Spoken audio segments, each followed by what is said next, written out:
I have a block of cheese in my colon, the size of a grapefruit. Tony, come on. Don't be grumpy. Bitch.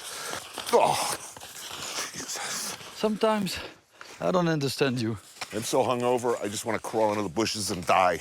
Seriously? No, I hate this. Are we there yet? No, the chalet is maybe like, I don't know, half hour? Oh. Okay. Oh. It's amazing. Worst episode ever. I took a walk through this beautiful world. Felt the cool rain on my shoulder. Found something good in this beautiful world. I felt the rain getting colder. Sha-la-la-la-la, sha-la-la-la-la, sha-la-la-la-la, sha-la-la-la-la.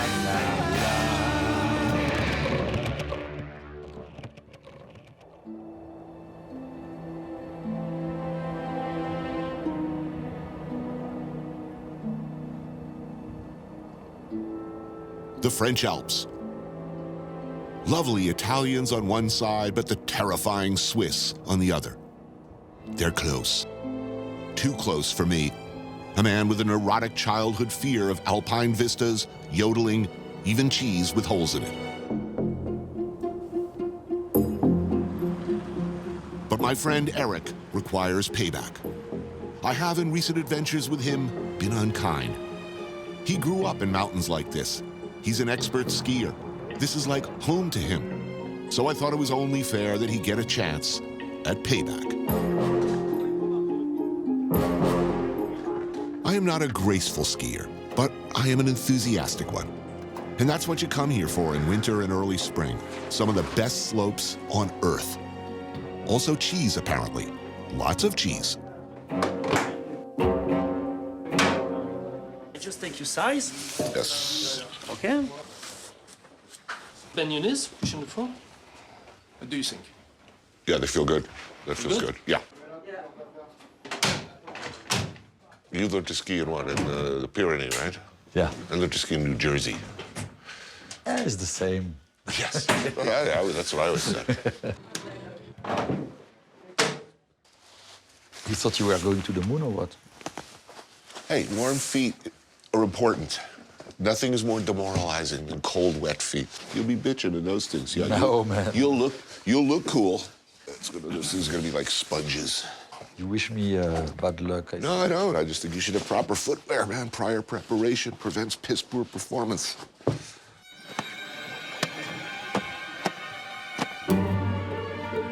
Ski log, day one. Conditions are not ideal. It's thick powder and zero visibility. Plus, I haven't skied in years, so it hurts bad.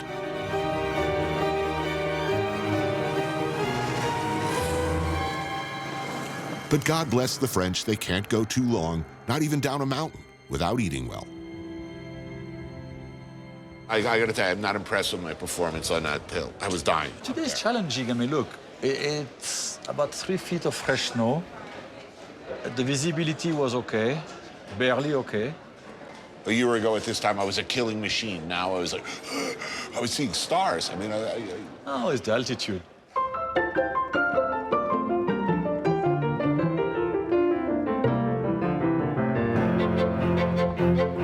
Foie gras poêlé pour deux. Côte de Veau. Et côte de veau. And some extravagantly fantastic red wine. We blow up the budget. Kill them. Kill it? Okay. Kill them. Okay, okay, hold on. Definitely the 66 Latour. How much is it? Is it expensive enough? Yeah, Oh, yeah. they're gonna love you. We deserve it.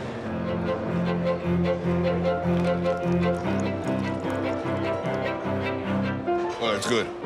Right? This is good, huh?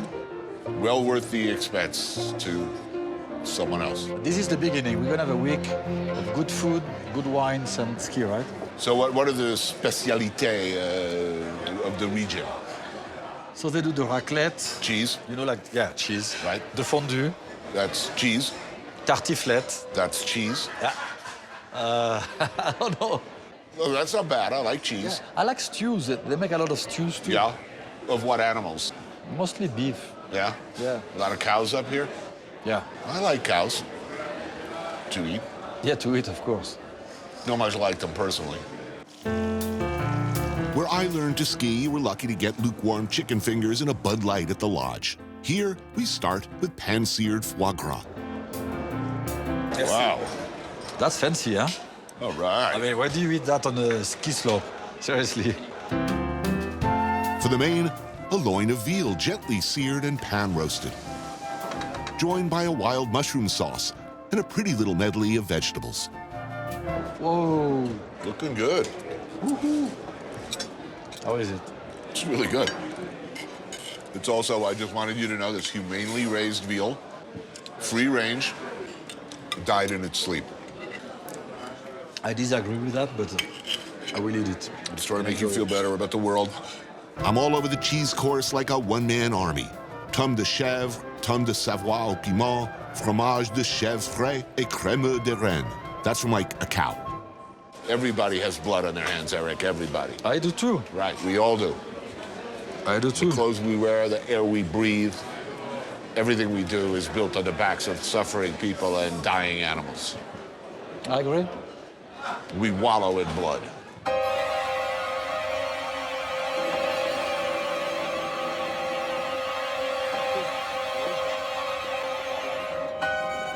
Ski log, day 2.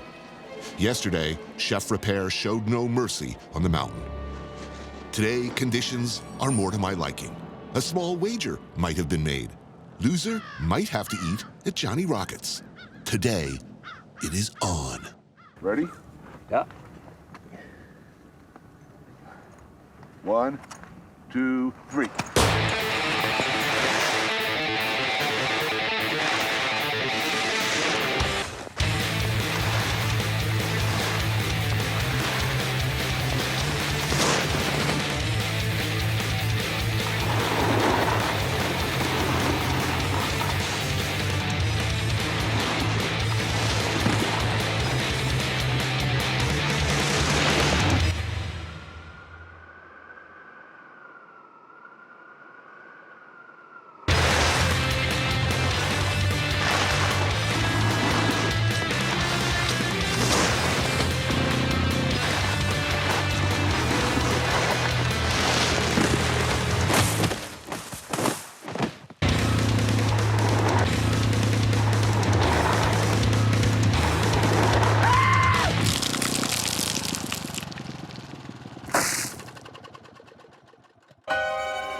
The title for your biography, for your biopic, 32 Yolks, The Revenge, or whatever we're calling it, 64 Yolks, or for a few yolks more. No, that'll be the sequel. A fistful of yolks. Okay, that's what we'll call it. We have to change it to one more manly title. But it's 32 Yolks is okay. Now it's becoming your book. You're changing. You decide. Welcome to Hollywood, my friend.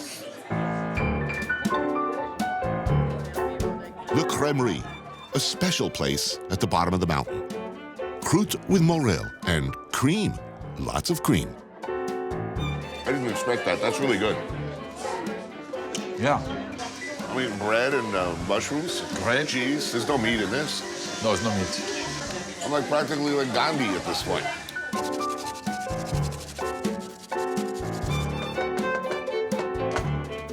I'm not drastic. I'm not saying don't eat meat, become a vegan. I'm saying let's eat less meat. You just think it's better for the planet? It's good for the planet. It's good for our body. It's good for the animals. I'll stand outside Le Bourdain. I'll tell all your customers that. You know, this fish thing, you should really... You should eat some vegetables.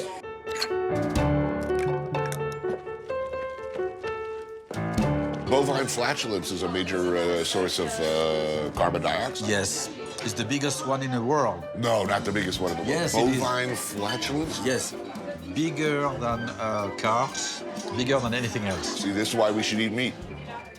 We're saving the planet. We're going to kill these things. They're ripping a hole in the ozone layer.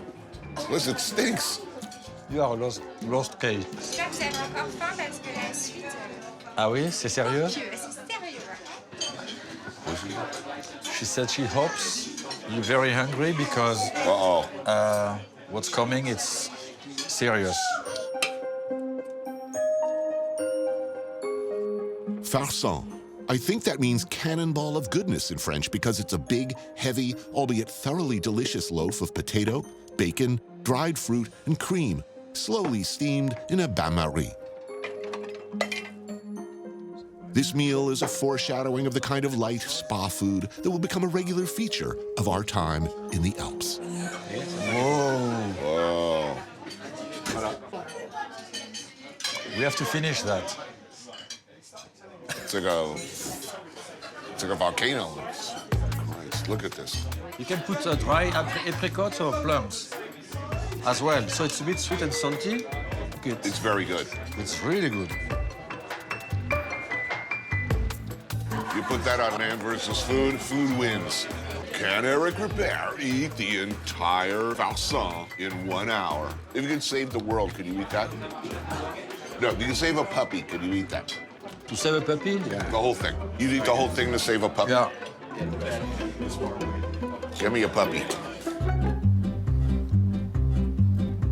Vous êtes passé dans ma rue, chevauchant votre deux roues. En moins d'une seconde, vous avez disparu. Oui, peu ou prou. Ah, nature. The rustic charms of the farm. Proximity to one's ingredients. The smell of fresh grass, manure, livestock. I love it. No, actually, that's Eric. I didn't mean to be presumptuous, but last night after dinner, I went back to my room and I whipped up a little pâté for us. Yes, of course. I thought the croûtes came out pretty well, don't you think? Yeah. I mean, not bad for a little microwave in my room. Because I know you're a man of expensive tastes. I foraged for truffles this morning. I rented a truffle-seeking pig. I managed to dig this guy up. It's pretty nice. You want to do the honors? Yeah. Wow, look at that knife work. You should be a chef. A nice cheese selection from this very farm. Yes, I A guess. process that we will be helping along today. I'm excited about that. It's an experience. I mean, everything is an experience today. So is a colonoscopy, but... So you ever milked a cow before? I love going to the farm when I was a kid. Yeah? They had 20 cows. In the farming community in which you grew up, did kids at school ever brag about sort of, I don't know how you describe this for a family audience, but inappropriate contact with No. farm animals? Really? Never? No. So if I made like a grass smoothie and poured it on your crotch, I think it would be pretty funny. If no one was watching. Yeah, no one is watching. This scene is gone. This scene doesn't exist.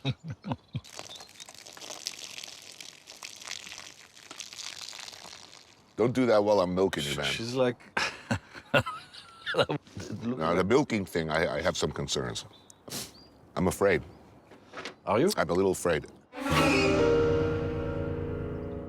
I think they sense that my Jersey roots as opposed to, your country ass, They know you, they recognize you as one of theirs. Ben alors, Didine, hein? You don't like Tony, huh? Don't let him do it. Kick him in the balls.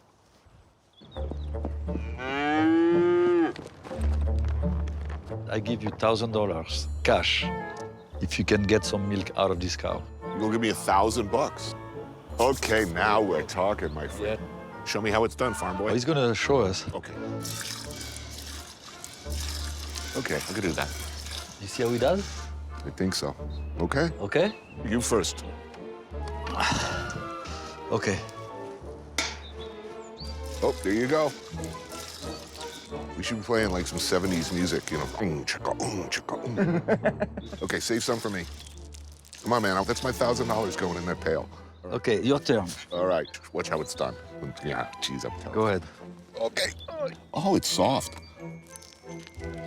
Hey, what's that called? It's called $1,000, my friend. Oh, that's strangely satisfying. So that's my grand. I feel like a champion, You don't want to do a goat, huh? so to speak. I mean, yes. I think we learned something here today. Yeah, do it quickly.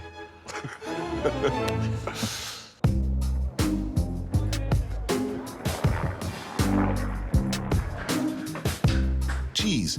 Don't get me wrong, I love cheese. I adore it.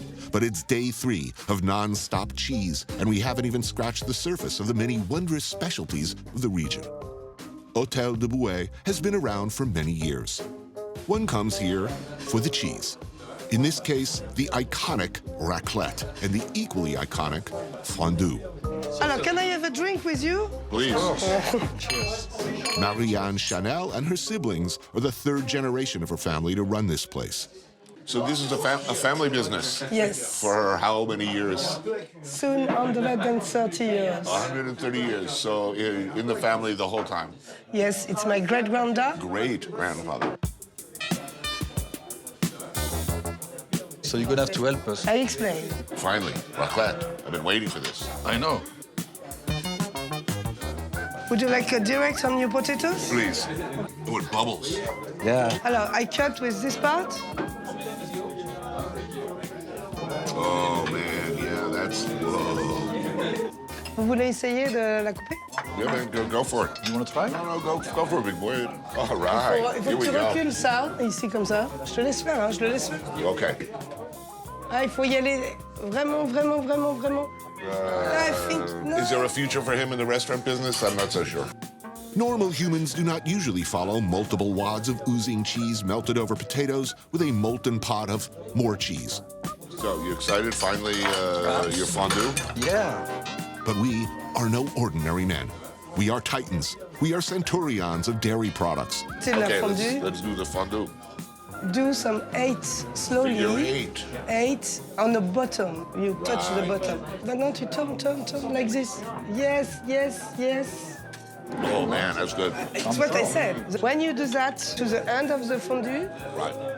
the fondue is perfect. You know, you should know, he bet me $1,000 today that I could not milk a cow.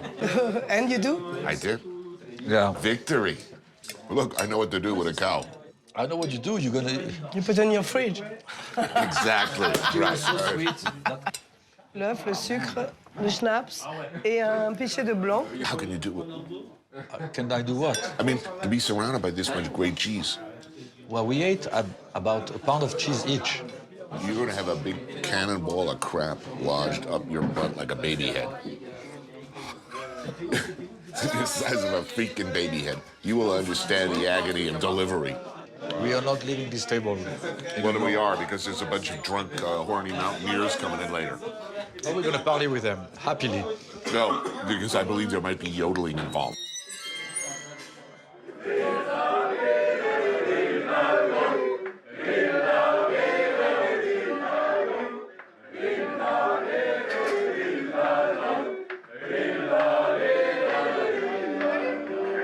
My God. I'm not worried about it. I'll be fine. Alors, je viens avec beaucoup de choses là du coup. Hein. Ouais, mais on y va. Oh, whoa, watch this. Okay, here goes the egg. Crumble un peu. Oh, now we're getting serious. Du sucre? Ouais. C'est the Kirche Haute-Savoie. I try? Yeah. Oh, man, that's good. It's different, hein? Totally. En pichet.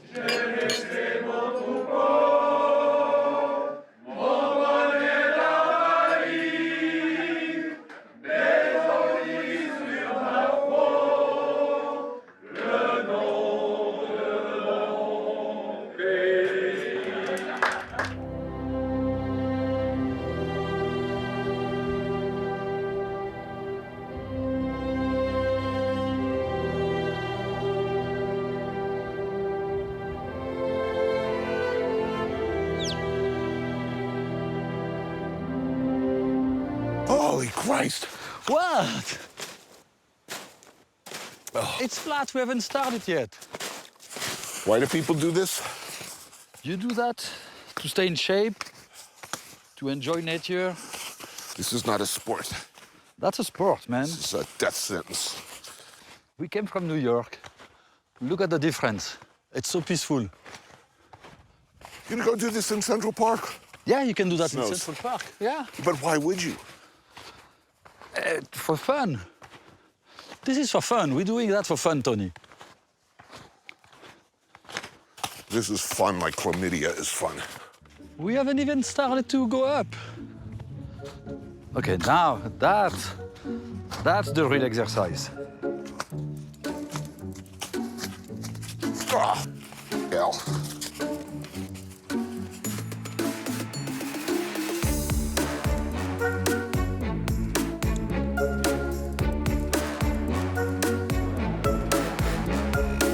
Every chef needs a mentor. In the life and career of Eric Ripert, it was Maurice Grillet who filled that role, who took a young, fresh-faced cook from the mean streets of Antibes and turned him into the hardened professional he is today. Et on voudrait du filet, on va faire des steaks au poivre. C'est bon aussi, hein? Il y a de la tome de chèvre qui a l'air pas mal, là. Tu as encore un saucisson? On mange pas ce soir.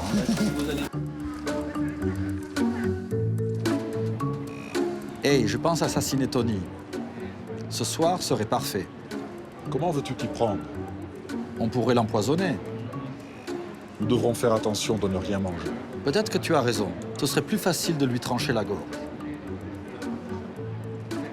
Mais que fait-on du sang? On installe des sacs en plastique avant de l'égorger. Ou on le jette de la falaise. Ah, super idée. Merci.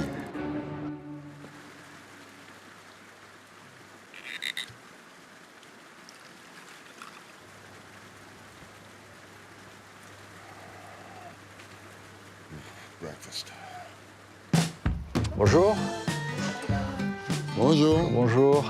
Il nous faut du champagne, Un du vin Bourgogne. blanc- un Bourgogne blanc. On a besoin de cognac, une petite bouteille. Cela fera l'affaire.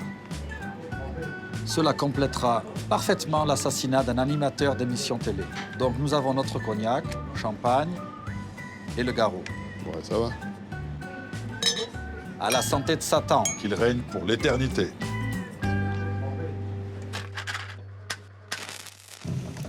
They said they'd cook lunch, which sounded like a sweet deal considering what's on the menu.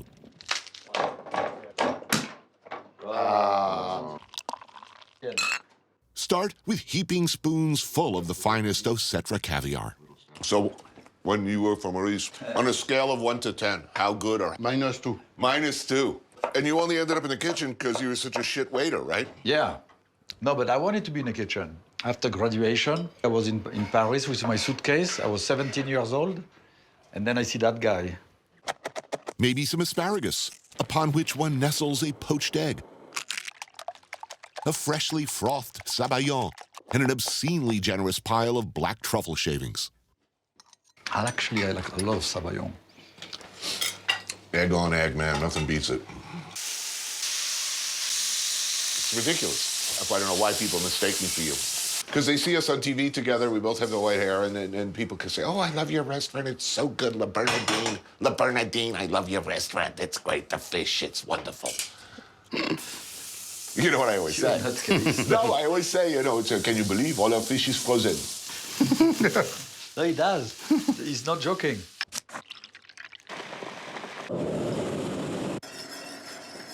Steak au poivre with some fresh morel and new potatoes. So what was 32 yolks again? What was that's a recipe? For the Hollandaise, for his Hollandaise. 32 yolks. Yeah, to make the Hollandaise for him. No, it's an excellent book. Thank you, Tony. My favorite part is when you're in prison in the south of France.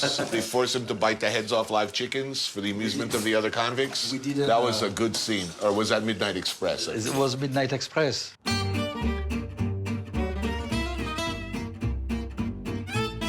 How many years did you guys work together?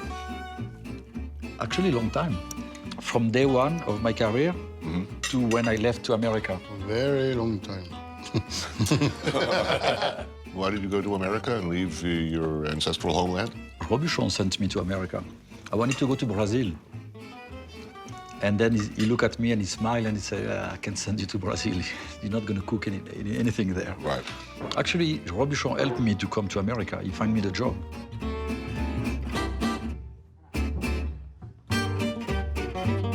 Yeah, what would you have been if you'd failed as a aspiring chef? What was your fallback position? I wanted to be a forest ranger. Forest ranger? Yeah. Why? You like nature or something? Yeah. What was it, the uniform? You like the uniform? No, the shorts, they get shorts and a little hat like Smokey the Bear.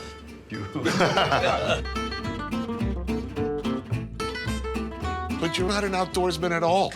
You don't fish? No, because I don't want to catch fish.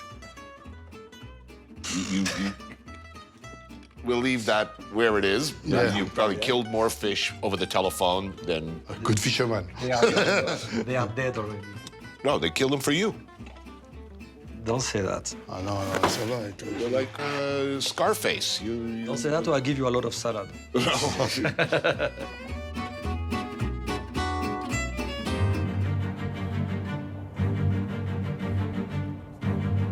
These mountains are majestic and beautiful. You can walk them, take pictures of them, you can ski down them. They can also kill you.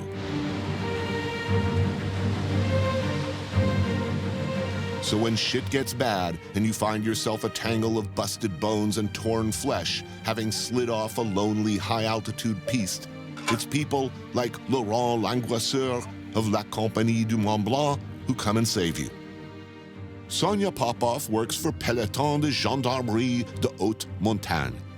She's who you call when things are really bad. This was Eric's life dream as a young man, to be a park ranger in the Alps or in the mountains. This is what he wanted to do as a young man. I wanted to be you. Let's face it, your career as a chef is coming to an end. You just turned 52. Is it too late for him to start? Oh, that's not a good sign. I don't know how to say it. It's a... Sorry, Pops. I am in a better shape than you to do it. Yeah. That's for sure. Yeah. And I don't want to be mean. Yes, I'm not doing it.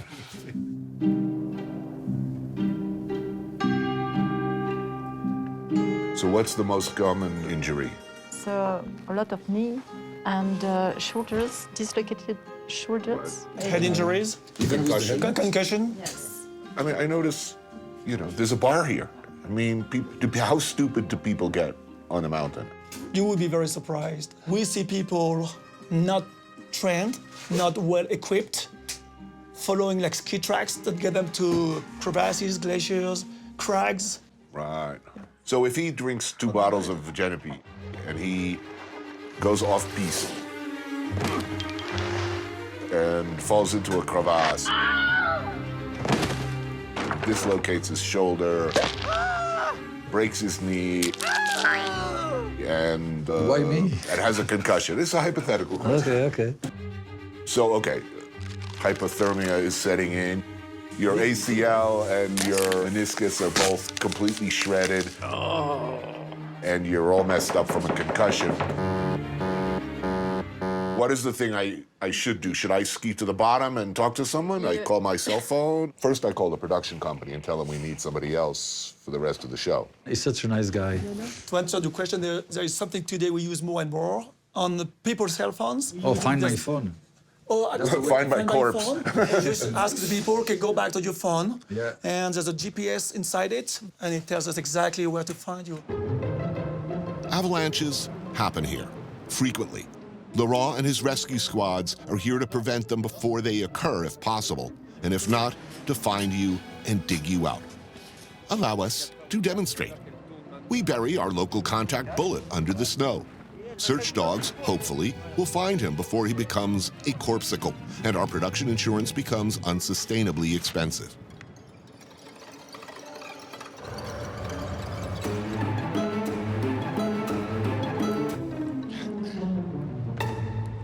So how common are avalanche? Where are they most likely to happen? Anywhere but the ski resorts. Most of the avalanches that kills people is not into a ski resort, it's outside the boundaries. Well, now, here's a question. Oh, great. So Eric comes back after he's recovered from his injuries, and he decides to go mountain climbing. And he gets drunk again. If something happened to me, you're gonna remember, I tell you that. And he climbs the mountain, and he gets buried in the avalanche, and he's buried in the snow. What happens then? Or do you just say, Find my see you in the summer? Find my phone again. No. Well, first you have to find the location, the whole location, and then we have a transceiver locator, like this one, which is an example. Like that. Yes. And when you are caught in an avalanche, They look the for it. rescue team, ski patrol, will come with the same one, and then they can find the signal. And then they start digging. How long can you live under this Campus snow and if it's not? You have 3 minutes. 3 minutes 3 for... minutes if you can breathe. Right. But sometimes you have a little place for A breathing. little room? Yes, and you can survive half an hour, 1 hour. So I shouldn't give up too soon. Yes.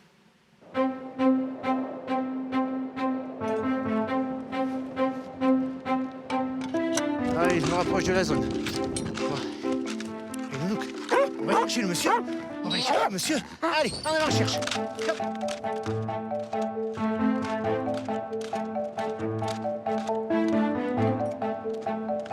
Et donc le chien est déjà fixé sur la victime. Avance pas trop pour éviter de perturber le toutou. Qu'est-ce qu'il y a là, Nounouk? Il y a quelque chose? Hein? Qu'est-ce que t'as trouvé, mamie? Il y a un monsieur? Hein? Qu'est-ce qu'il y a là? Ouh là là, qu'est-ce qu'il a trouvé, Nounouk? Allez, on gratte, on gratte, on gratte. Allez, gamin, on gratte. Allez, loulou, allez, allez, allez. Il faut gratter, loulou. Allez, allez, allez, gratte, gratte, gratte. Allez, mon loulou. Oui, ça c'est beau, loulou, ça. Beau titoune, ça, ouais. Ça c'est beau, mon gamin. Ça va? Tu peux peut-être sortir? Attends, bouge pas, attends. Beau travail, il a trouvé le monsieur. Il a trouvé le monsieur. La rapidité d'intervention. On a en gros 20 minutes pour intervenir.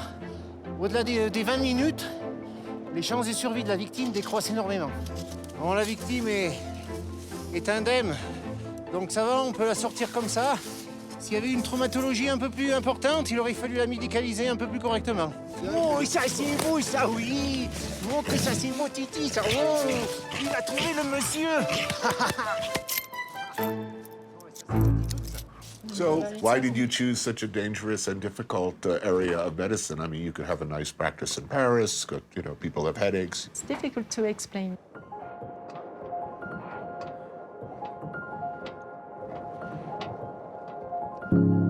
Yes, I know it's very dangerous, but I think I have to continue, I have to stop, I continue. I'm not sure why I do it, but I know it makes me alive, so it's good. But you like it? I do like it. Yeah, right? You don't think about that. You don't know why, but you do that. It's called compassion.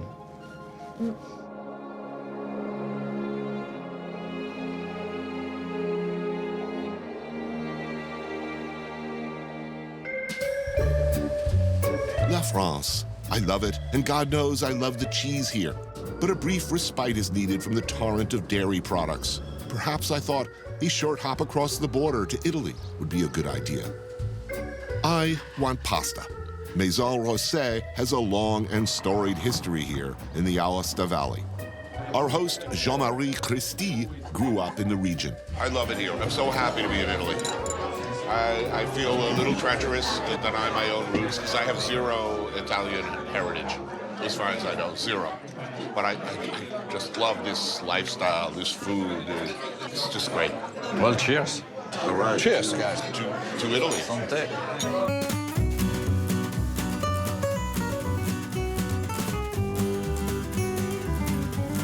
After you. I will definitely have some of that. This is even some honey. I like them. Oh, interesting. And this is a gift from me. This is a chamois that I have hunted this year. And I have done dried meat with the leg of the chamois. Okay, more cheese. But it's a delicious order of gnocchi with beetroot fondue. This is great. We're doing fondue again? We should have a camera in your colon.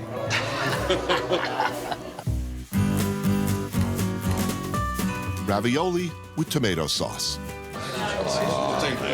I know you were excited about it, right? Okay. So you like pasta? Oh, I love it. He has been whining for a week. A creamy polenta with braised beef. Okay.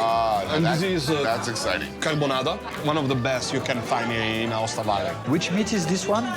Beef. Beef. Yeah. You remember our friend, the cow? Yes, yesterday.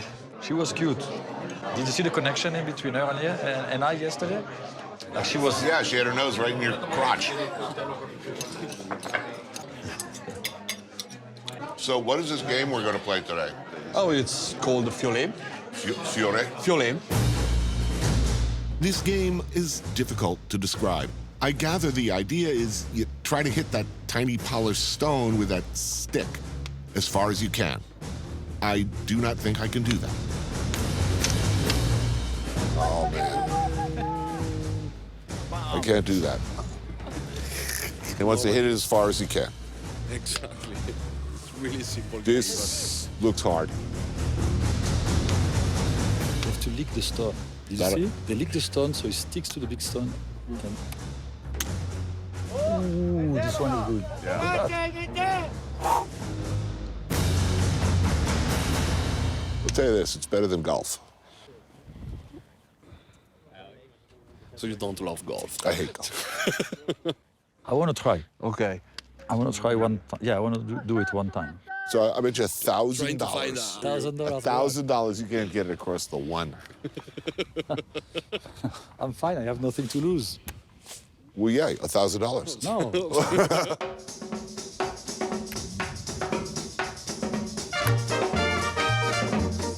Now you're out, man. No, 3 times.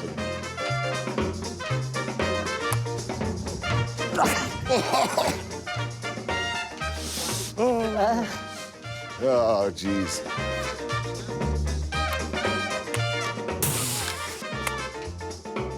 No, it's like watching a monkey try to like work a typewriter.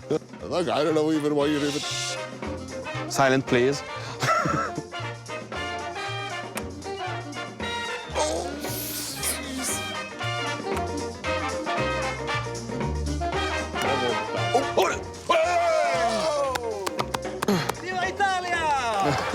Congratulations. No, no, man. No, it was a miracle, and I. Congratulations.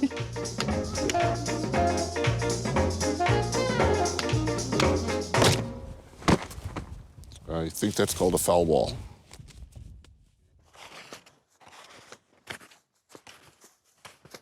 You have to think positive. How lucky you are to be in the Alps on a beautiful day. I'm lucky to not actively be throwing up on myself right now.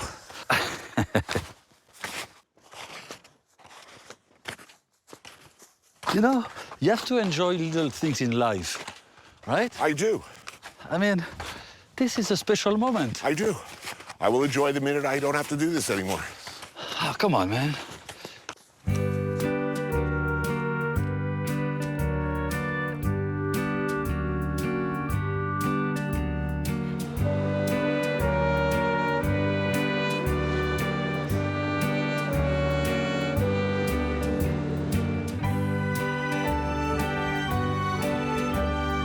So here's the plot. Yeah, tell me. Okay, it's 64 Yolks, The Revenge. 64. It's about a chef named Eric Ripper who runs a 3-star Michelin in New York, played by Bruce Willis. But what? Oh, I'm playing. Okay, I like so that. Bruce Willis, playing you, goes out into the dining room, Yeah. visiting the table. Overhears a conversation. And then? Car chases, violence, big fight in the kitchen at Le Peranakan. We could shoot it there. I'm sure it won't interrupt service.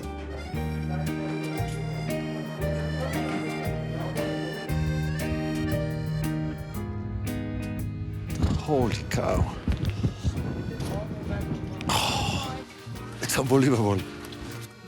I mean, nothing is more beautiful than that. Come in my selfie. Oh, it's a video. Hold on. Look at him. Yeah, you should do something like that. Oh, no, I don't like this. Wow, I love it. Oh, no. Oh, jeez. No one's ever gone through? Whoa! I'm telling you, I'd feel a lot more comfortable if you hadn't had 2 portions of eggs. This is amazing.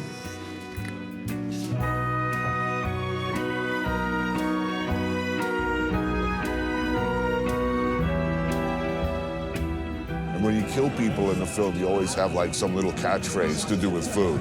Like, bang, chef, please, or how'd you like your dessert? You gotta start practicing. You gotta take your sunglasses off like David Caruso. You gotta go, dinner is served. I go like that? Yeah, gotta put it over, take them off, take them off. Okay. Dinner I look at the is camera? served. Yeah. No, you gotta look, say, pretend I'm bleeding out on the ground. Okay, You just kill me. fine. So you have to put them off and then on. Yeah. Dinner is served. Dinner is served. No, you gotta put the sunglasses on. It's called acting. Ask David Caruso. Okay. Jesus.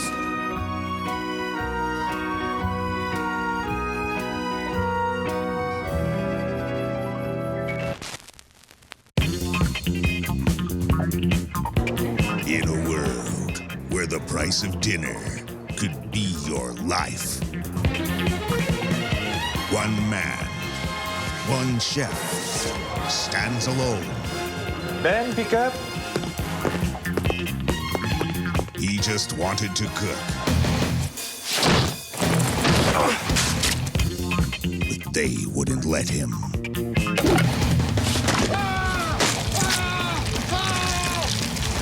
Eric Repair is back in his own hell-raising, bone-crushing, ass-kicking true story. Dinner is served. 32 yolks to slaughter. Not coming soon to a theater near you.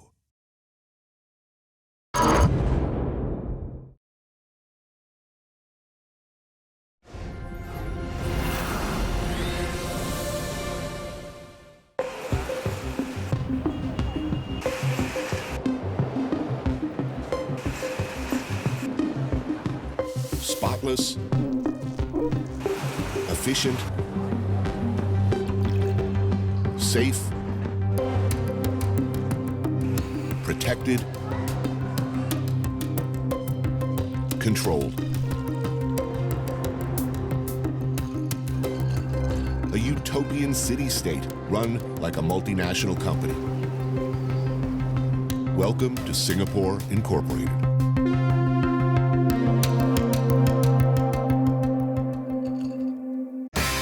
I took a walk through this beautiful world. Felt the cool rain on my shoulder. Found something good in this beautiful world. I felt the rain getting colder. Sha la la la la, sha la la la la la, sha la la la la, sha la la la la la.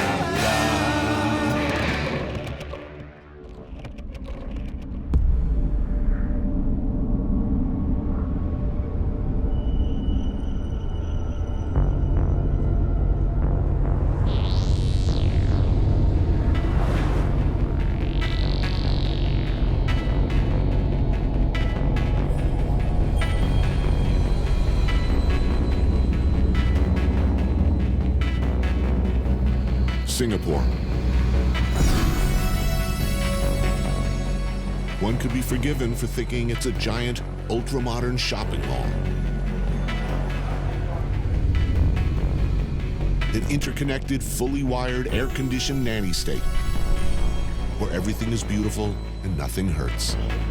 And those things are kind of true, especially if you read the papers or the carefully monitored internet.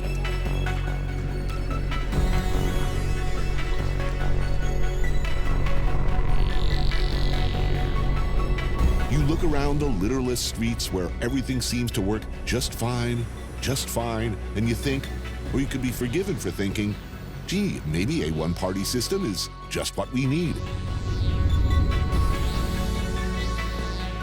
You look at all the social problems and ethnic strife, street crime, drugs that Singapore has managed to avoid, and you could think, is this the life we want? It ain't my system, it's not the world I want, but damn, it has its appeal.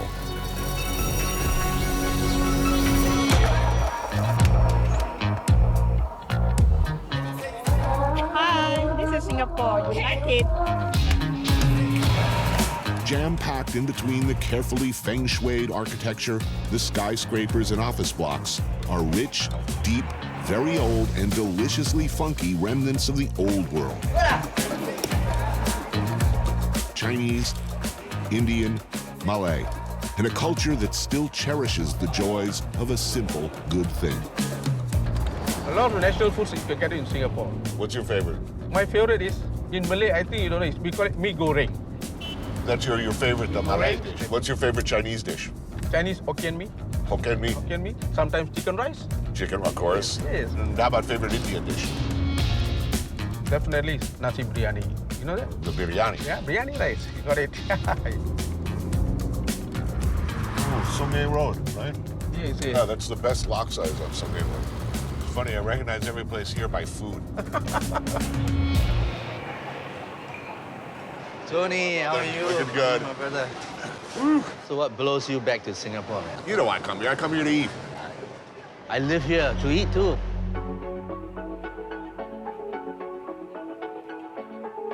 I come here mostly to eat, because that's what they do here. And they arguably do it better with more diverse, affordable food options per square foot than just about anywhere on Earth.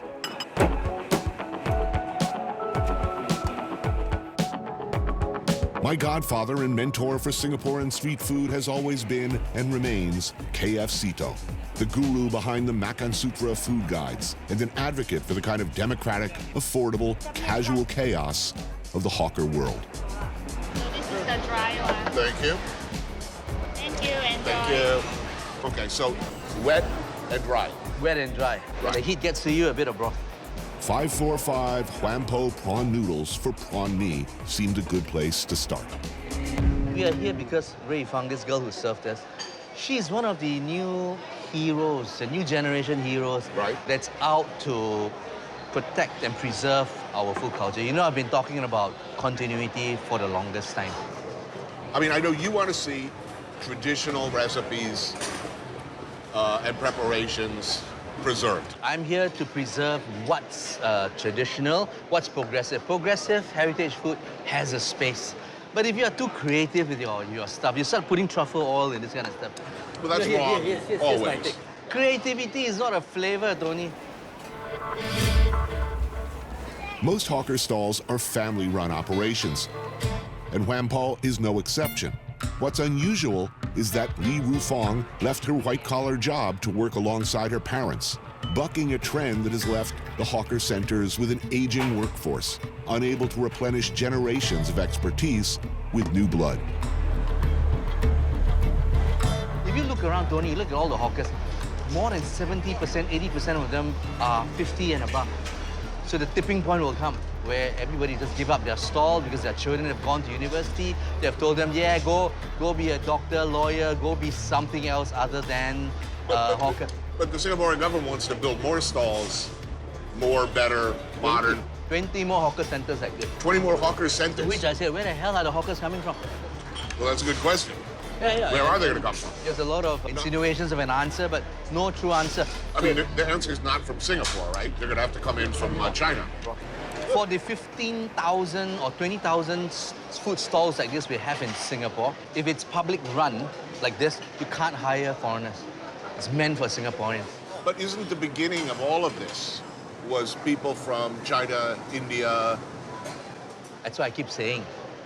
Our food came from the rest Somewhere. of the world. Yeah, we had nothing. And in that tradition, I say, we must continue. Up for rent, cooked food stall. No, we should do a pop-up. Get my apron.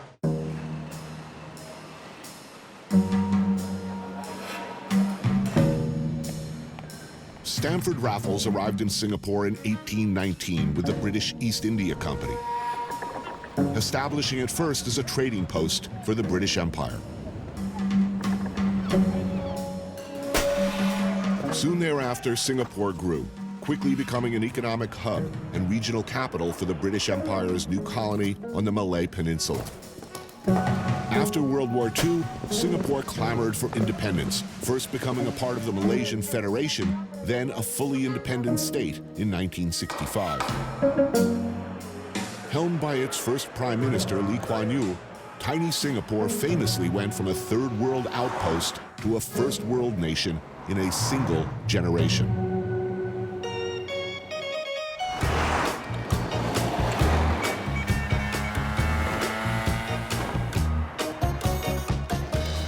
In Singapore, rules and regulations in Singapore is very strict. We have to follow them. Like I'm driving taxi, I can't break any law. So the camera catches. Yeah, everything is in camera. So it's very important to everyone. We have to follow the rules and regulations. That's the reason Singapore is very good. Same time, Singaporeans are very hardworking persons. As human beings, what we need, food to eat, clothes to wear, place to sleep. You can get it in Singapore. So, in other words, we have to continue work, you see. We work hard, we'll get something. Once lazy, we are out. By some measure, Singapore is a welfare state, taking care of the less fortunate. But at its heart, it's a cold-blooded meritocracy. You follow the rules, and there are many, work hard, and you'll have a good life. That's the message.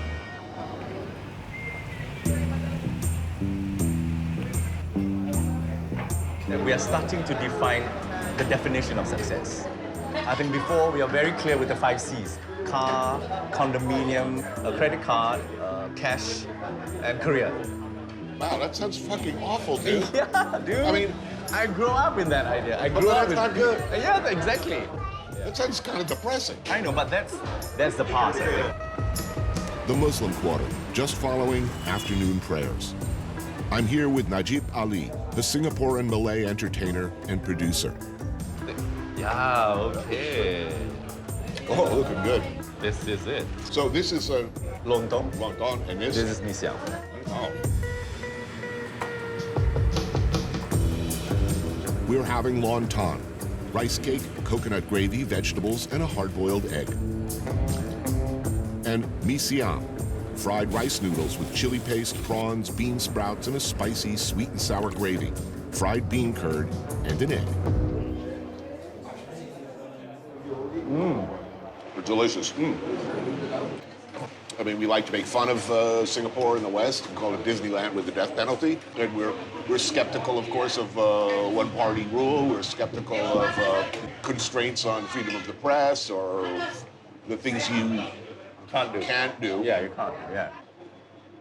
Do you think that young creative Singaporeans feel those constraints and suffer from them? I think some of them who travel knows better. Most of them are over-educated and underexposed, meaning they are very little experience in what they know. And I think that's what we are lacking. They're looking for things to do.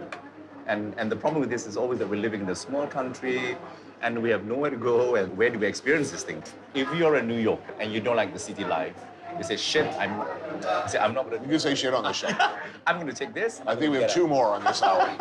I'm gonna get out of the city. So you go to Minnesota, you go to Texas, you take time to think about. And even in Malaysia, when you are in Kuala Lumpur and you go to Terengganu, you go to Kelantan, we have nowhere to go.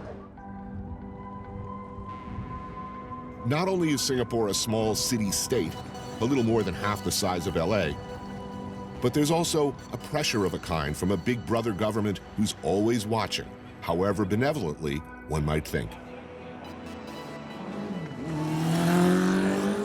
Every day, as an entertainer, as a producer, director, we are reminded what not to do. Don't insult other races, don't insult other religion. There are some parameters that we always need to see. But I think as a creative person, I think we are always trying to work out. And I think that's challenging for us. And again, most of the things that I do on television is funded by the government. So, so what? You're biting the hand that feeds you. But our job is basically as an entertainer here just to purely entertain. And we know there are lines that we can't cross. Religion, our ancestors, our parents, things like that. So it's... You can't make fun of your parents in comedy? If your own parent is okay. How about family member? Yeah. But I give high marks when they can give you a twist to a story of a mother-in-law. Right. A mother-in-law is okay. Your mother-in-law is okay. Why does a mother-in-law always get the I don't know.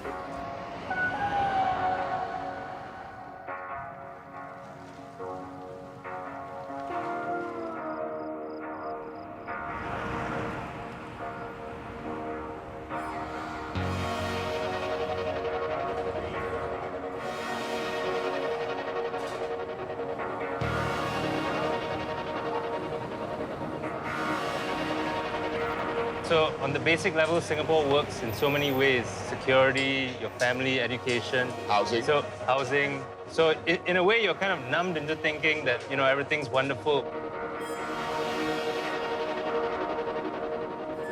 And then you start to wonder after a while, is there another way of life? You know, I think that's the big kind of Singapore dilemma in a way. So is there angst? Yeah, but certainly there's angst. But I think there's no outlet for it. So everybody's, you know, like going online. And everybody likes to be anonymous about it. Even online, they have paid the price for it. People have been let go of their jobs, and that's the price that we have to pay. The price may seem pretty high by American standards. No political dissent, no right to assembly, a restricted press, and limited freedom of speech. Sadir Varaket, Melanie Chan, and Tanya Angara, all Singaporeans, all navigating the rules and regs, both spoken and unspoken, that go along with prosperity, security, safety. Lord 29 in Geylang for fried oyster omelets and fried prawns with chili paste. Bak chor mee, fishball noodle soup, and beef satay. I think one of the issues is that we're kind of a victim of our own success in many ways. We've grown so fast, and I guess expectations among the liberals and progressives have just gone so far ahead, including myself. So sometimes, you know, we need a reality check about what pace society can move at. So I think that's the tension. It's that economic growth has happened so quickly, and sometimes social mores, social customs might take a bit more time. You know, a place where everything works this well,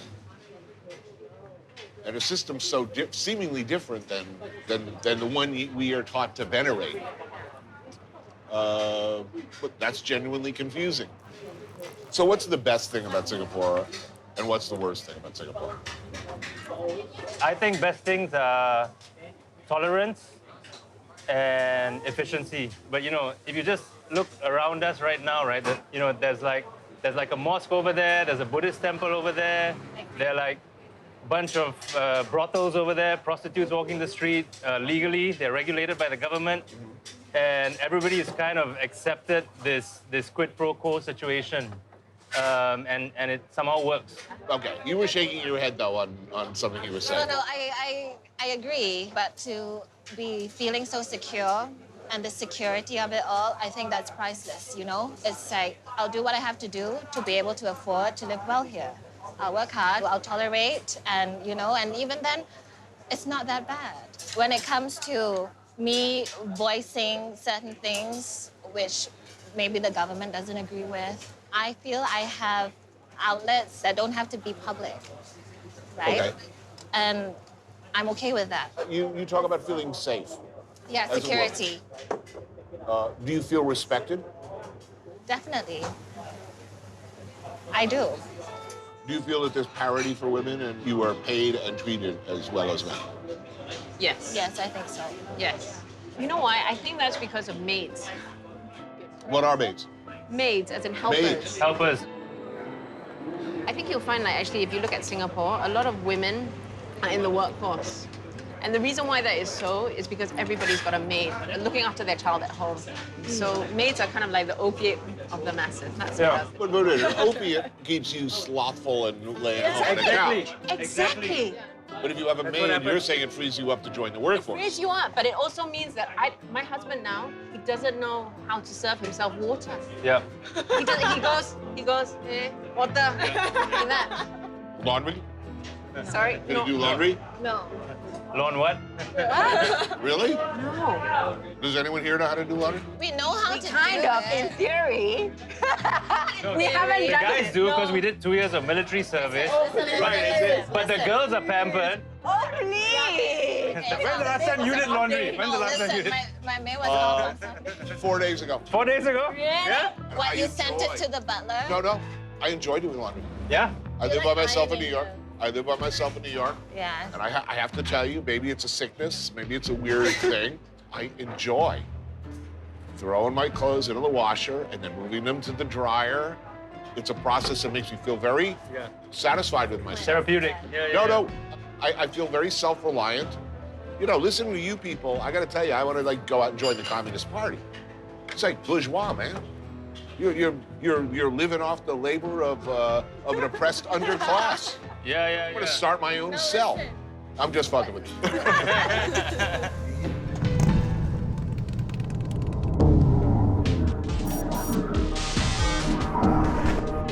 For a state where an ounce of weed can put you in the jug for up to 10 years, and the same weight of dope can mean death, where chewing gum is indeed illegal, a surprising number of vices are allowed here. Drinking age is 18. Prostitution is legal, with sex workers getting regular medical checkups. There are casinos and strip clubs. The government seems to understand that, along with a certain amount of repression, safety valves are required. Get drunk, get laid, and you are less likely to be difficult. Perhaps that's the thinking. Or maybe it's just business.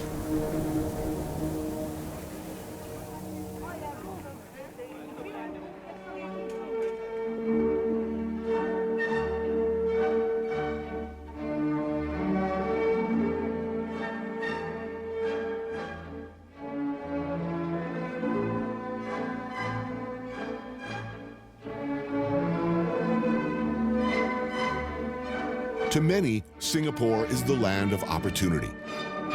People from all over the world come here to get a good job, to find a better life. As an overseas Chinese, we have been discriminated in Laos, Thailand, Vietnam, Indonesia, Malaysia, in America, Australia, all over the world. Suddenly you got this guy called Lee Kuan Yew. There's nowhere else in the Chinese world have a real leader as big as Lee Kuan Yew. Much of Singapore's success is often credited to its first prime minister, Lee Kuan Yew, a Singaporean of Chinese descent, considered the founding father of modern Singapore. Reigning pretty much unopposed for 30 years, he's responsible for much of the social engineering that holds Singapore together, as well as the favorable economic policies that have allowed it to thrive. Michael Ma arrived in Singapore to take advantage of its business climate, becoming an early pioneer of Singapore's now famous nightlife. Back then, in the beginning, at the very beginning, was it a favorable business climate in the sense that, did they look upon your early efforts generously or kindly, or were they, I'm not so sure about this guy. I mean, how was it? It was a favorable from the beginning. No, Singapore is fantastic. And what time did bars close? 2 o'clock. That's where the opportunity I saw. You know, you cannot run this economy hopping on one leg. Like, you got the right law, the right safety, everything's right. But the social part was not right. Right. 2 o'clock, you're managing a teenager. 2 o'clock, guys, go to bed. And so when did it change and what and why? I started my bars and restaurant in 99, yeah? Yeah. And the Prime Minister of Singapore at that time went, what is Singapore doing? 2005, 10. 20, 30, 50. This is before all this. Right. I suggest partying all night type of thing.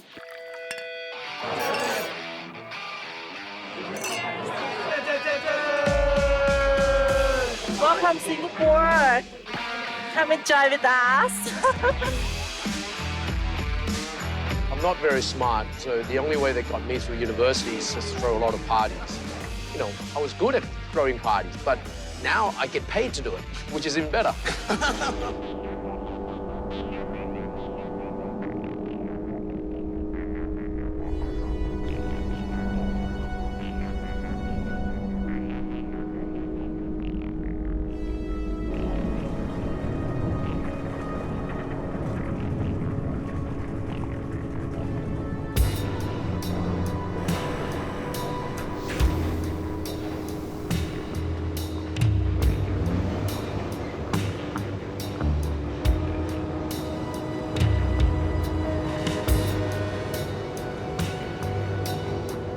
One-fifth of the world's shipping containers move through the port of Singapore. It is the busiest transshipment point on the planet.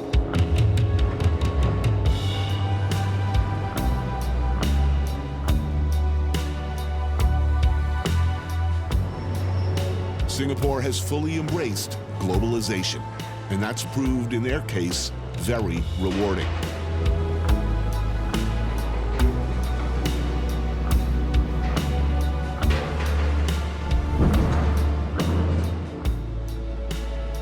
Singapore is an outsized economic importance, primarily because it's so attractive to foreign entrepreneurs, primarily in the form of multinational corporations.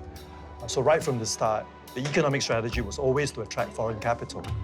Donald Low is an economist who spent over 10 years researching and writing about Singapore's unique financial policies. You know, this place is almost contrary to the founders' original expectations. This place works. I mean, this multi-ethnic, meritocratic ideal, this pragmatic streak, this understanding that free trade is good for everyone. This place is, after 50 years, it's deeply imprinted in Singaporeans. It's remarkable how open and welcoming of diversity Singapore still is. We are now living in times where globalism and globalization are bad words. Yeah, I know. You're seeing a rise of populism, of nationalism. Which is why, you know, I'm worried about and concerned about Singapore's future. This is a place that has been a main beneficiary of globalization. And as the world turns against globalization, as the world becomes more inward-looking, as countries in Europe and the US becomes more concerned about protecting their own borders, literally in the case of the US, there is a high probability that Singapore will not thrive in such a world.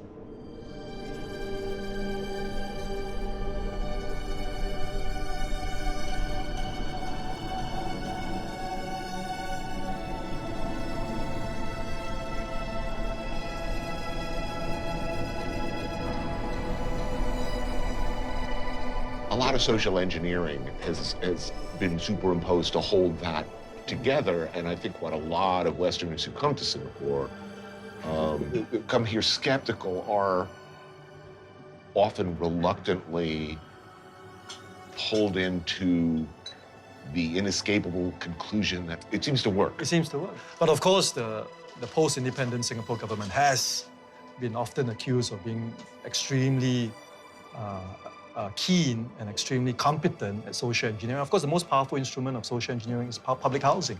Where we force Singaporeans, the large majority of Singaporeans, more than 80% of them, to live in these more or less uniform housing estates. But that form of social engineering also has certain benefits.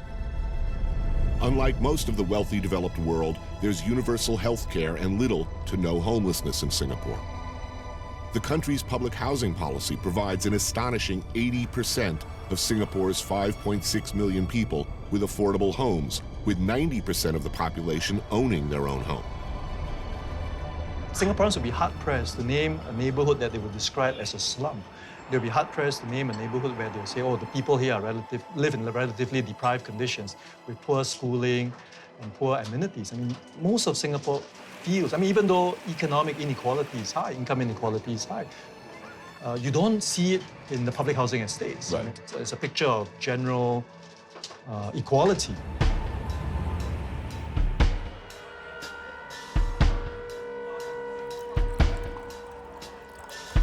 By ensuring its citizens are safe, housed, healthy, and for the most part economically successful, the Singaporean government has been effective at keeping the masses placated enough, willing to accept curbs on their freedoms and civil liberties.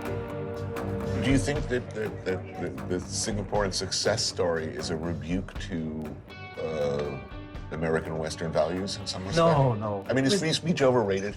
I don't think we succeeded because of the absence of free speech. And to a large extent, the values we spoke about, free trade, the values of free trade, the values of a liberal global order, these are Western ideas, right? I mean, Singapore did not invent them.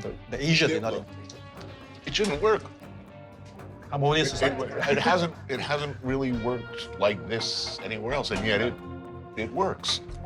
No, I think, but my objection or my discomfort with the lack of democratic freedoms is that I think we can allow a lot more of that without hurting Singapore's prosperity and stability 1 ounce. Right. What would we lose if we had a freer press? What would we lose if we had more democratic or opposition representation? We'll make for not just a more livelier debate, we'll make for a better debate.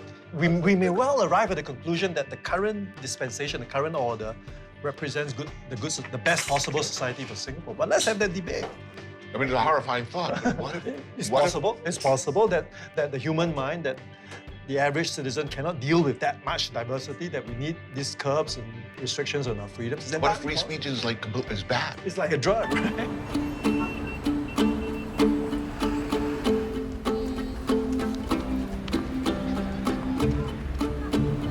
Of the many ethnicities coexisting in Singapore, one of the oldest is the Peranakan culture.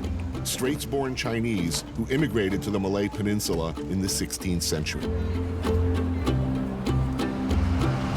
We have a heritage that exists in Singapore that comprises 5 different ethnic groups. So you have your Chinese, you have your Malay, you have your Indian, you have your Eurasians, and your Peranakan. And this makes the cuisine here very, very special. Cheers, Tony. Cheers. Chef Damien De Silva has made it his mission to preserve and protect the knowledge, techniques, and flavors of Singaporean heritage foods. Guan Ho Soon is the oldest Peranakan restaurant in Singapore, predating independence. So this is a dish that you probably find in Malay home. It's sour, it's sweet because of the pineapple, right? And it's savory as well. Ikan asam nana, sour fish curry with pineapple. So really, we're talking about a sort of, I hate the word fusion, but it's natural fusion. It's indigenous fusion. It's a fusion that started 500 years ago. So now it's evolved so much, Tony, that it's become a heritage on its own, a cuisine on its own, you know? There's nothing, I think, that is like this anywhere in the world. Yeah. Thank you. Okay, that's duck. Yeah, that's duck. Braised duck, is what Yeah. Itak sio, duck braised with tamarind and coriander. And the famous ladyfingers, or sambar bandir, okra sautéed with sambal. Who's cooking now? Has that changed? It has changed. You know, everybody wants to go up the ladder very, very quickly, and they want to do it in a way where they don't want to put too much effort in it, right? Where is the prestige in a Peranakan restaurant? You work in the kitchen 12, 14, 15 hours a day, you know, and most of them don't want to do that. So what happens is that they want to work in a French restaurant, they want to work in an Italian restaurant. Why? Because they get more money. Okay. Okay? I think it's a tactical mistake because I just flew halfway around the world to Singapore. And I sure as shit am not eating French food when I'm here. No, you're right. And you know what? You should. I'm not going to eat Japanese No, food. you shouldn't. So you talk about Peranakan cuisine, right? And are there people that cook it today? I can tell you out of 100 Peranakans, maybe 1. Whoa. Maybe 1. So you're saying that basically you're talking about the dinosaurs. Yeah. This no longer exists on me. It's gone.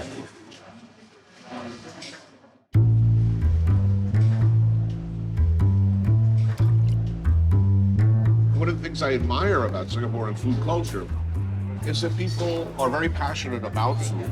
They value a fancy French or Italian meal as much as they enjoy a really good chicken rice. Right. They're just not willing to pay for it. Exactly. You know, that's the public that we have to educate. And it doesn't make sense, Tony, because we're a first world country. You know, how can food be so cheap? How long more is this gonna last? That we pay $3 for chicken rice? It's insane. I have the solution. It's an ugly solution. It's a terrible solution, but it will probably be the only salvation. It's the hipster solution. It's hipsters will save the day. No, you're right. It takes people to stand up and say, look, I don't care whether his is $4. Mine is $12, motherfucker. It's $12, and it's worth it.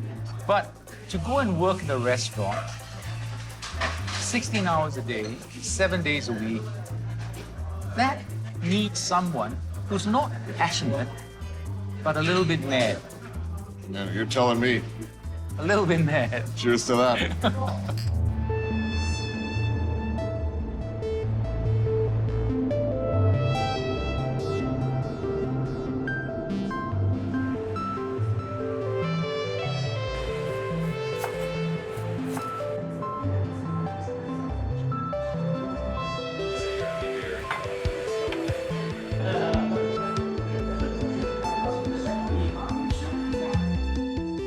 we'll just let you know what we are doing.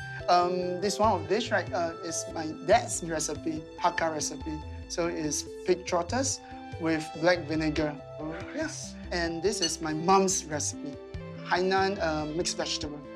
Meet the Lius, Choi, Ko Liang, daughter Geraldine, and sons Paul and Wayne. The family behind long-running, much-loved eating house, Keng Eng Ki Seafood, in the Alexandria Village neighborhood. And your parents met in the restaurant business. Yes. We only knew about this story when we get older and the media start to interview them. Say, oh, that's how they know each other.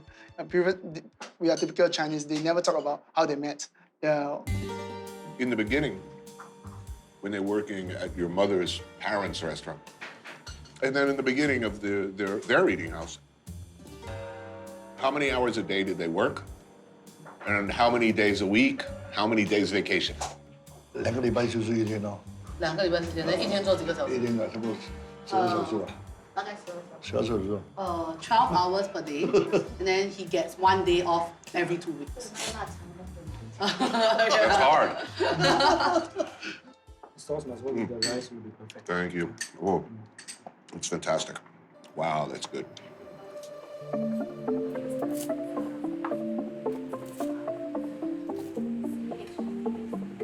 Choi has been making this dish for decades.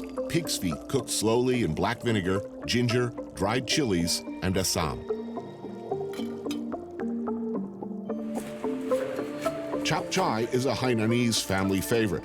Cabbage and glass noodles stir-fried with bean curd, black mushrooms, pig skin, and shrimp.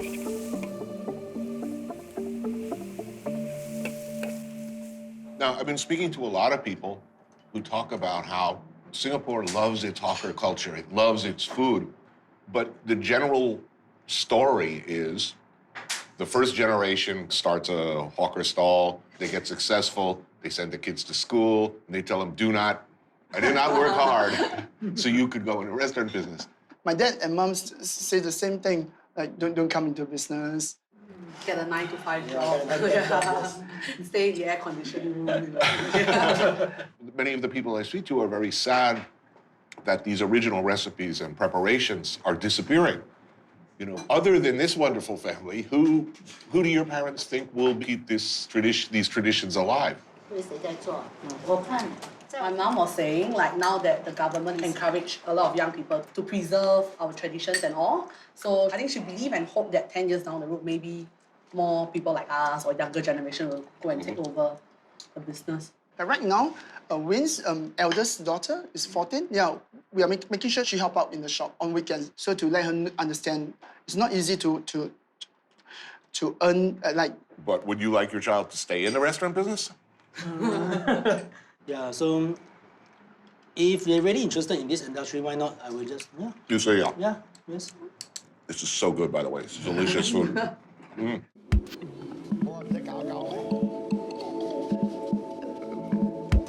Now, Singapore is a rich country. A lot of rich people live here. Why can't you charge as much money for this traditional food as the French charge for French food? What do you think? Why won't Singaporeans pay? Actually, just a couple of months ago, we go through some of our old photos. And there's one photo that is like almost 20 years ago. There's a price list. They're selling their fried rice at $3 a pack. Right now, we are selling $4. So 20 years later. $1 more. Why? I think Singaporeans love food. I think there's like a bond between us and the customer, so he doesn't want to increase the price. You know your customers. Yeah. You have a lot of regulars. Yeah. Yes. A lot of them is like, they've seen us growing up, the three of us, and we see their kids growing up. Yeah. So I think there's a different kind of bond between us and the customers. I just hope this doesn't disappear because it's, of course, always going to be the good stuff. It's important. A little more, maybe a little more.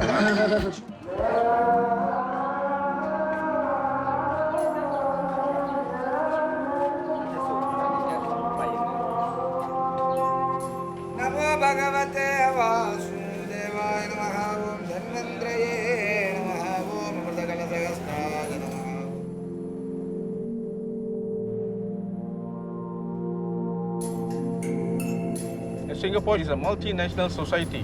We got Chinese, Malay, Indian, other races in Singapore. It seems to work. It works, yes.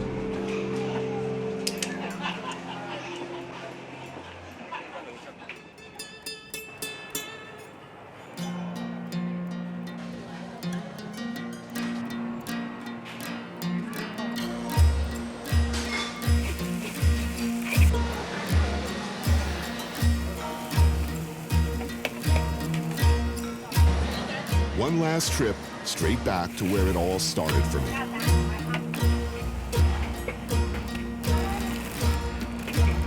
A simple, good thing. In this case, one of my favorite things.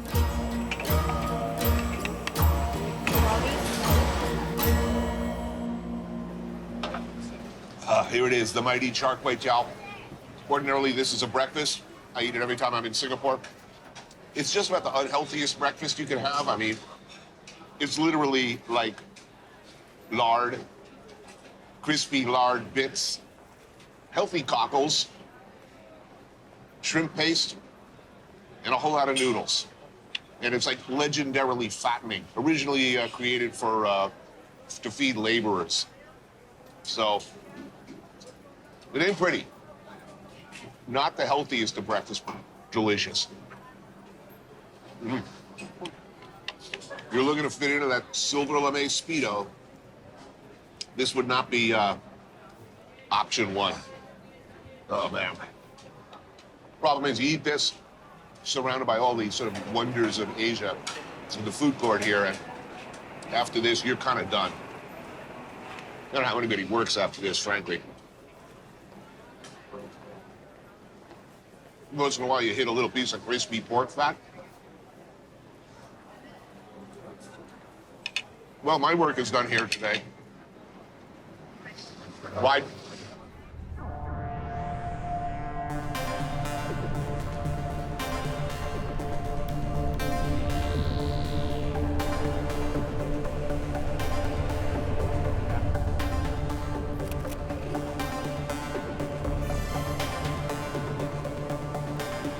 In Singapore, yeah, everything is perfect here. This is one of the safest countries in the world. We are gifted to be in Singapore. It shows a good example to the world.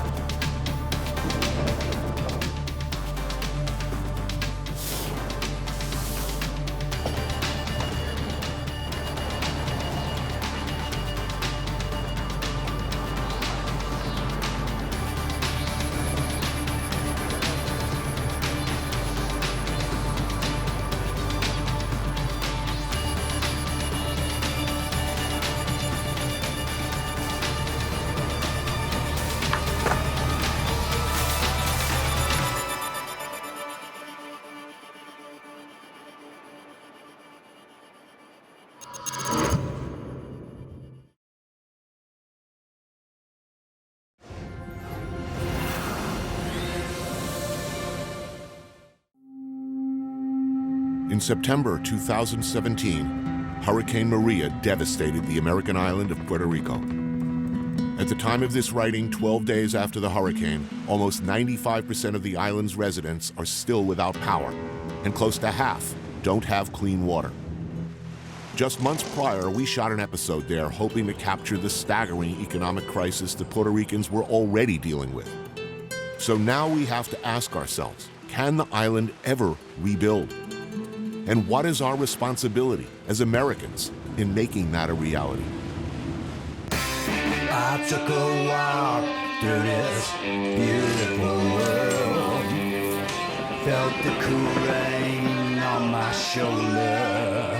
Found something good in this beautiful world.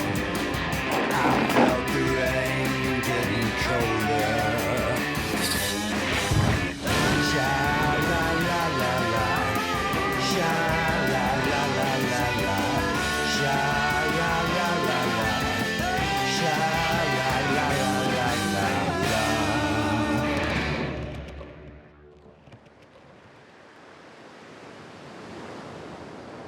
It's the American dream, right? What so many of us work for, sell our labor, or pieces of our souls for. An island in the sun. Preferably one where they speak English and the dollar is accepted everywhere. Puerto Rico, it's America, right? It's ours, and we've held on to it fiercely at times since 1898, after taking it by force during the Spanish-American War.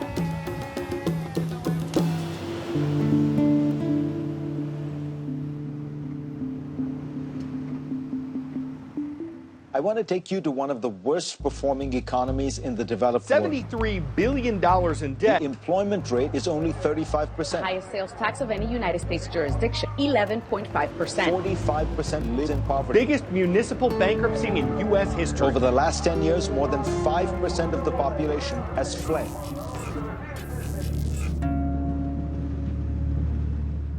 But what's it like for Puerto Ricans?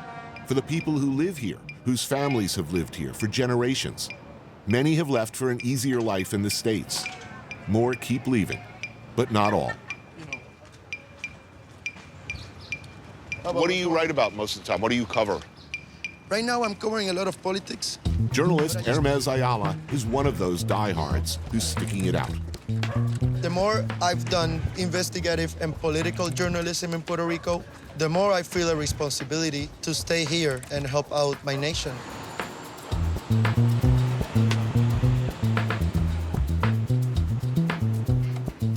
So this is Santurce. Somebody called it on the way over the art district? This is sort of an art district, but this was a barrio that was founded by freed black slaves, right? Going through tons of transformations, like every working class neighborhood. Some people think that Puerto Rico takes advantage of the States, but it's a two-way street. Right. You know? Like this. This is my friend Laura right here. Hey, Laura. Hi.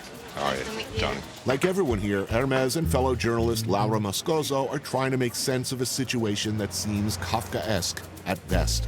So, dumb question. What is Puerto Rico? It's not a state. It's kind of like a colony, but it's not. It's not kind, it is. It is a colony. It's an unincorporated territory. Unincorporated territory. Yeah.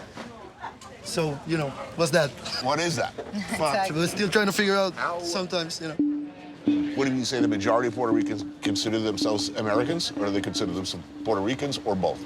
I think that they consider themselves Puerto Ricans with the privilege of having the United States citizenship. Yeah, but it's kind of a half-assed citizenship. You can't vote for president. Nor Congress. Or Congress. Anything. You don't really have much voice in your own destiny. Exactly. You can only go to war. That's the only thing that you can do with right. Right. But Puerto Rico owes, what, $75 billion right now? 72, yeah. 72. I don't see statehood, I don't see the Congress or Senate ever Me neither. ever taking on a $72 billion debt Exactly. load, especially for a lot of people who speak Spanish. Exactly. What's the way out of this? Oh, my God. What about tourism? It's an industry of services to service Exactly. the wealthy. And then at the same time, you take 450 million out of the university, for example. So you're going to have less educated people willing to do any type of work To survive. Yeah. You are not really producing an economy that a person can survive on, This is a country where people live, where we do things, and we have culture and literature and music and produce intellectual important work. They are selling us as only a good resort to have a piña colada in the beach, and that's it. Piña coladas. We actually invented piña colada, so I'm I've been to that. I shouldn't be talking about piña colada. Even though we're like getting fucked over by vultures. Yeah, a lot of vultures.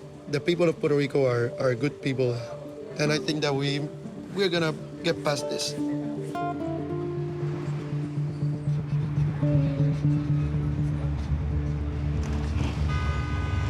The situation here is truly grave. So How exactly did Puerto Rico find itself so deeply and seemingly irrevocably screwed? In the early 70s, things were looking pretty good for Puerto Rico. A tax incentive was introduced which helped lure dozens of major companies to the island, employing significant numbers of people. But when that incentive expired in 2006, concurrent with a major recession in the States, those companies packed up and left. Thousands of Puerto Ricans followed, looking for jobs that no longer existed on the island. The tax base shrunk drastically, creating a dire need for cash to shore up basic needs and services. So along came the municipal bond, a big, fat IOU that appeared to be salvation for a near-broke government. They're sexy for investors, triple exempt from taxes, and bond owners buying Puerto Rican debt would have to be paid back before anyone. That's anyone. Hedge funds, or vulture funds as they are often referred to in these cases, had profited from similarly desperate situations in Greece, Argentina, and Detroit. As the situation worsened for Puerto Rico, you could buy up more and more bonds for pennies on the dollar. This was a fire sale too sweet to pass up. And the resulting insurmountable debt? It means drastic austerity measures determined by an unelected board who have near absolute power to raise taxes, empty teachers' pension plans, close down schools, hospitals, basically squeeze every dollar out of Puerto Rico to pay back the funds. Every Puerto Rican is being made to feel the pain. I mean, I know schools are closing, yes? Last year, 240 schools closed. Last in year the alone. last 2 years. This year, there's a list of 300 schools that are in risk of shutting down. Born in Puerto Rico? I was born in Chicago, Illinois. In Chicago. My family came back mostly because our family was here. Puerto Ricans want the family to stick together. If you can live close to each other, the better. I decided to stay because I wanted my kids to grow up here. Better times. Better times, of course. What changed? The government took too much loans and couldn't pay them back. So they kept putting taxes on the people, the working class people like me, and we cannot pay them. Like many professionals here, Loisa Fournier Cordova would likely have an easier time of it in the States, but she chooses to stay. With the crisis here in Puerto Rico, mostly I think about my kids, where they have the options to stay here and work and have a family.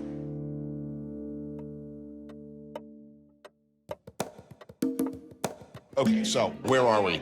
We are at Casa Vieja in Ciales. This is a typical 1960-50 grandmother's house. And the food is grandma food? It is grandma food, actually. Those are corn fritters with ham, typical Sunday after a Saturday party. Hangover food. Delicious. Thank you. So this is like a plantain soup. Oh, that's good. The specialty here is pastel al caldero, pork marinated in bitter orange, taro root, green plantains, squash, and garbanzo beans, slow cooked. And morcilla, blood sausage. One of my favorite things. It's good. It's fantastic. Teachers here are being asked to pay into a pension system that has been described as a Ponzi scheme. You pay 10% of your income into your pension plan out of every paycheck. The money you're paying in now is being used to pay The ones that are retired right the now. ones who are retiring right now in a pyramid scheme, the top of the pyramid. But by the time it gets down to you, who've been paying in for your entire life. There's no money left. I worry about my future. I don't know what I'm gonna live off. I have 2 jobs in order to pay my bills, have my car, have my house, pay for my kids' education. Right. There's no way with 1 job as a teacher I can do that. So how do you continue? I know I could get paid triple in the States, but I don't want to give up on my country. My kids see how their parents struggle. Things can change if only one stands up and decides, I'm going to do this. But we have to empower those children. We have to make them believe they can change, that there's a better life for them. And I'm getting emotional because sometimes I feel that I failed. I cannot save all of them. That's the truth. But I can save a lot. And that's my job. So that's what I'm going to do. I have hope. I have faith. I'm taking a jump of faith. Perdona nuestras ofensas, como también nosotros perdonamos a los que nos ofenden. It's Semana Santa, Holy Week before Easter. Clearly not a casual affair here. This is a predominantly Catholic country still. Pounded in deep after 400 years as part of the Spanish Empire.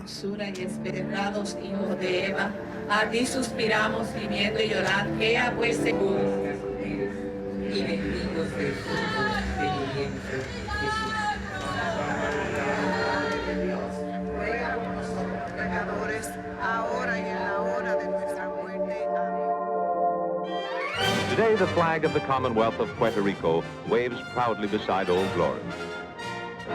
American citizens all, Puerto Rico has come into its own, a real democracy.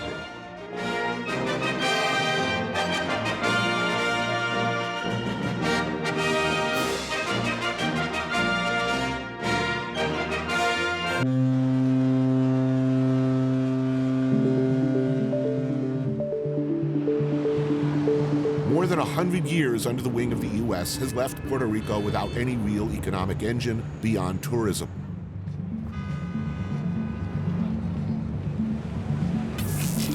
The old industries are no longer wanted, needed, or are no longer economically viable. Agriculture, manufacturing, trade have all shrunk drastically, and the island is dependent on U.S. exports for just about everything.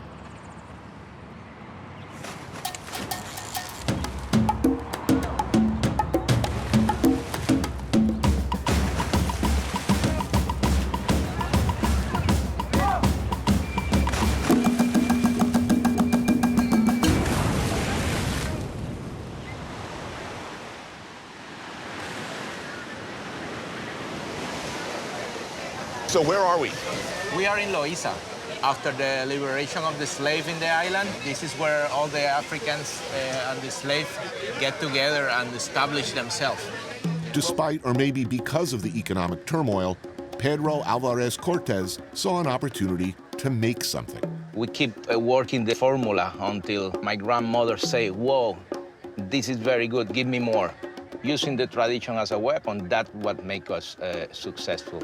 At a local beach in Loisa, about 45 minutes outside San Juan, a crab shack that's one of his favorites. Oh my God, look at that. Outstanding. Excellent. What do we got here, land crab? Land crab, yeah. And this is a coconut arepa. what do you think? Just bang the... Yeah, just knock it and open like a lobster. There you go, you see? Oh, there we go. They're very sweet, the meat. They just leave it for a few weeks in the cage. Yeah. Feed it with grains to take away the flavor of the mangrove. Why did you think sausage? I had the experience as a chef in Puerto Rico. I knew the necessity right. that was in the restaurant for good quality sausages. So I put my little kitchen to make the experiment, and I worked toward that. Where were they getting their sausage before you? Yeah, from the mountains. From the mountains. Oh, under the table. Yeah, but under the table. They were not inspected by the USDA. Can you use entirely Puerto Rican products? I'm in the process. I use the pork shoulder, and there is nobody in Puerto Rico that produced that. Now, that's fucked up. Yeah. Right? I mean, correct me if I'm wrong. I mean, the Spanish generally brought pigs with them. Yeah. You can certainly raise pigs here, no problem. There's the land for it. Why is no one raising pigs in Puerto Rico? 90% of the pork meat in Puerto Rico is come from the state. Right. Prices is very hard to compete, but that is changing. We still have the resources and the talent. That is the most powerful tool that we got, the talent that you know, to see an opportunity and working forward to that. We have a great generation of young agricultors that instead to going from the countryside to the city to work in a bank or some big companies, then going back to the countryside, you know? They don't need nobody to tell, hey, you can do it. They just make the click. So there's hope. Yeah, humbly, I can say me and my family are an example of what you can do with the tools you got. Well said, man. Yeah. These are delicious. You can squeeze Yeah. a palito like No, that. yeah, believe me. That used to be my job. I used to have to squeeze all the lobster legs with a rolling pin. Oh.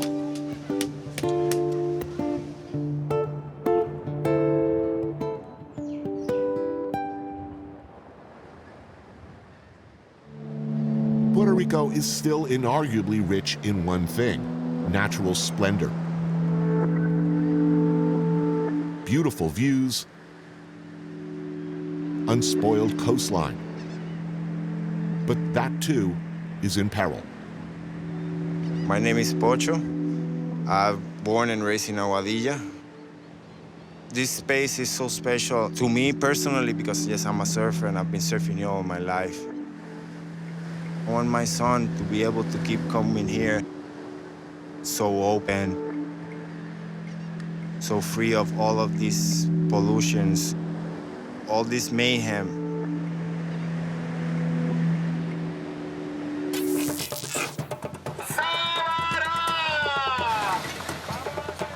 Pocho and his fellow activists have occupied Playuela, trying to serve as human shields against the encroachment of a planned development that would transform this place into a massive resort, named appropriately or inappropriately enough after Christopher Columbus.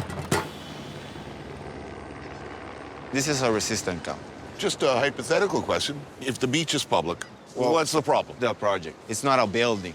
It's a mega project. It's a 5-star hotel, 120 villas, a mini mall, the biggest casino in the Caribbean. That's how they sell it. And 2 parking lots 4 stories high. We're talking like poof, poof, poof, poof, poof, poof, poof, poof, poof, you know? It's not sustainable. If they roll in the bulldozers right now with a whole bunch of police, what do you do? Civil disobedience. We go stop in front of the machines. We're giving time for the lawyers to do their case in the court and whatnot and whatnot. Oh, you got some lawyers here? Yeah, I got all the lawyers. Lawyers go to the beach? Yes, man. Hey. The chef is making sancocho, a stew of beef, veal, and sausages. And there's some fresh-caught grouper and red snapper.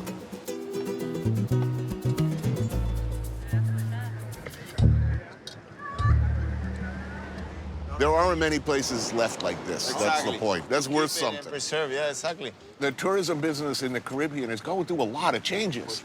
In the short term, developers and construction get paid a lot of money for pouring concrete. But everybody's going to be going to Cuba in a few years. Let's put it that. Why? Because it's unspoiled. They haven't fucked it up yet. So that's why we have to start talking the same language. You said it, profit. They talk profit, right? Let's show them that there is profit in nature unspoiled. That reef back there provides us with millions of dollars worth of services: fish, tourism, protection from hurricanes annually. That produces a service to us as a community. So if you all of a sudden destroy this, you start losing money. Could you conceivably settle for a revised project? Meaning, okay, no casino, no giant hotel, an eco-lodge for super rich people. In Nicaragua, they have a lot of these things that are developed around communities. Costa Rica, you know, and places like that, you know, the government is conscious about the environment and the amount of money that that environment and the ecosystem brings to the economy. Do you have any faith in your government at all? No. We are a colony. We are an island surrounded by water, and we don't produce almost like 90% of the things we consume, which makes us needy. It makes us a third world country. Third world country which belongs to the most powerful nation. There's a lot of motivation in the people of Puerto Rico right now. It's not about independence or not. It's about what is right, what the people needs. It's coming out of the comfort zone and realizing that if you don't do anything right now, we're just gonna get run over. All the Puerto Ricans who wanna quit, they can leave. Yo no me quito. I won't quit. Del patio celestial llamaron a caridad porque se formó la bomba y no tenían con quién bailar. Puerto Rico is, of course, easy to love. I sure do. Firstly, because Puerto Rican culture as a New Yorker since age 17 was part of the cell tissue of the city I've lived in so long.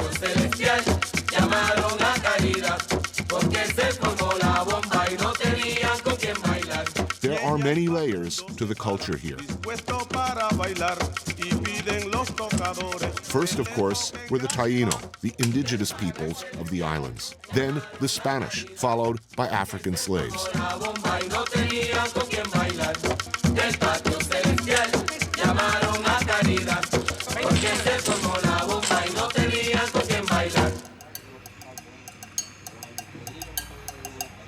This tradition probably goes all the way back. Look at that. As old school and as awesome as it gets. A timeless classic. Something that's been good forever. The baby's in the house. Pretty. Beautiful, huh? A great idea that will never be anything less than great. Put a pig on a stick and turn him slowly, slowly over a low fire. Un cuadrito cuando pueda, agua. You want some of the skin? Oh, hell yeah. Cheers on that. 25 minutes up into the hills from San Juan, an institution that celebrates pork.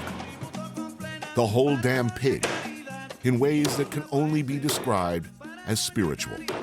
This is a Puerto Rican samurai. Is incredible. Lechonera El Rancho de Apa is one of many such places, but this one is special. Apa Ramos has for nearly 50 years of his life been perfecting the art of the perfect, slow-roasted suckling pig. He starts work at 4 a.m.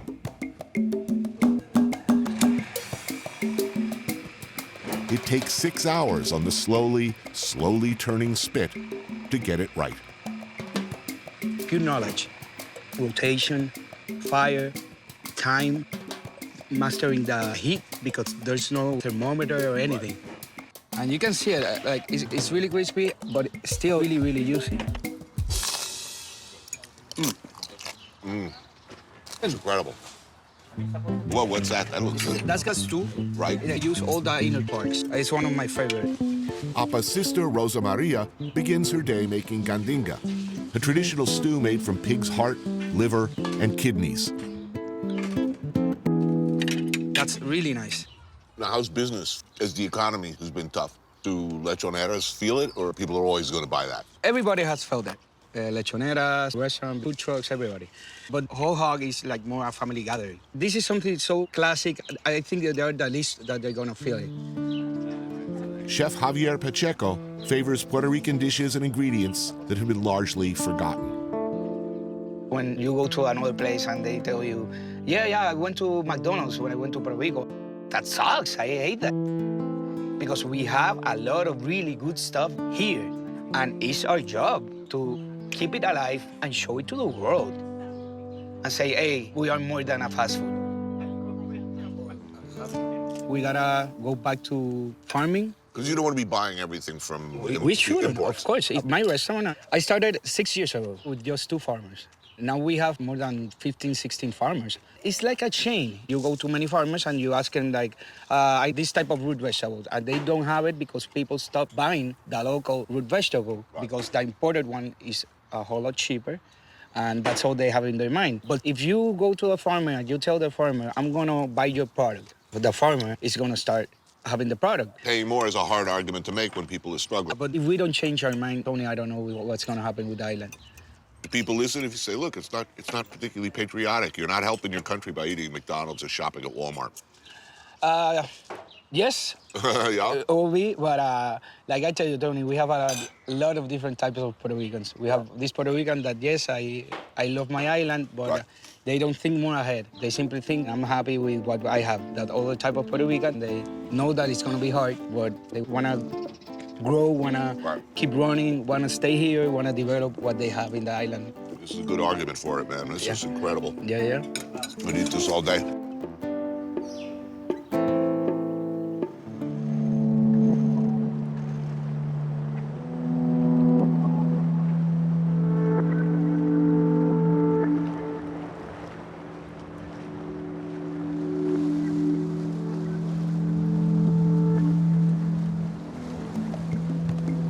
In the life doesn't suck department, this is way up there. A means of conveyance I find quite comfortable.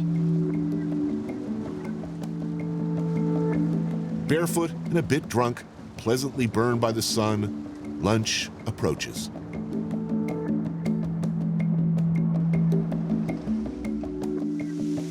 If you need any prep done, any knife work, just let me know. Gotta put some avocado on that. Gotta have it. Yeah.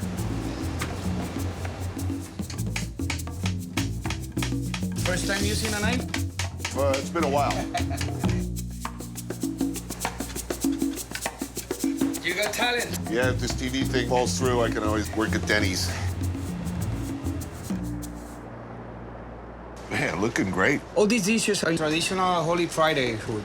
This one is salted cod, marinated on coconut milk, and then we seared it with some root vegetables and boiled eggs from our farmers. Here we have the escabeche. The escabeche, yeah. So like fried fish, marinated or It's pickled. fried local mackerel, and then I roast all the vegetables and cure it for at least a week. Oh, the saltfish is good. Yeah. The coconut milk really takes that salty. Mm-hmm. Damn, who made that avocado salad? It's awesome. No, the chef is awesome. Yeah. Yeah, I don't know.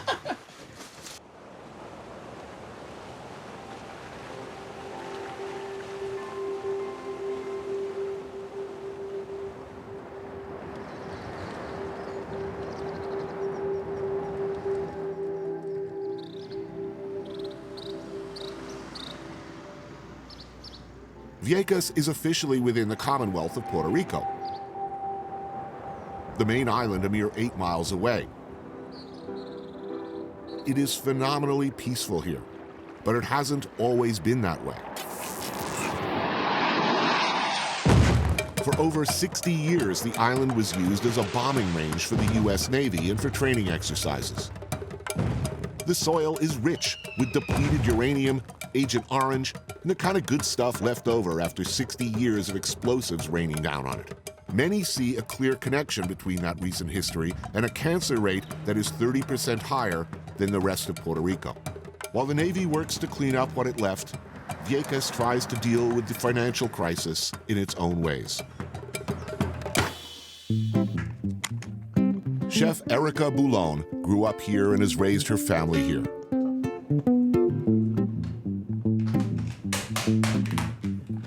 She invited me to a meal at her home. Joining us are her mother and son, Carlitos, her 2 nieces, and her best friend, Elda. Now, where was the bombing range? Pretty close here.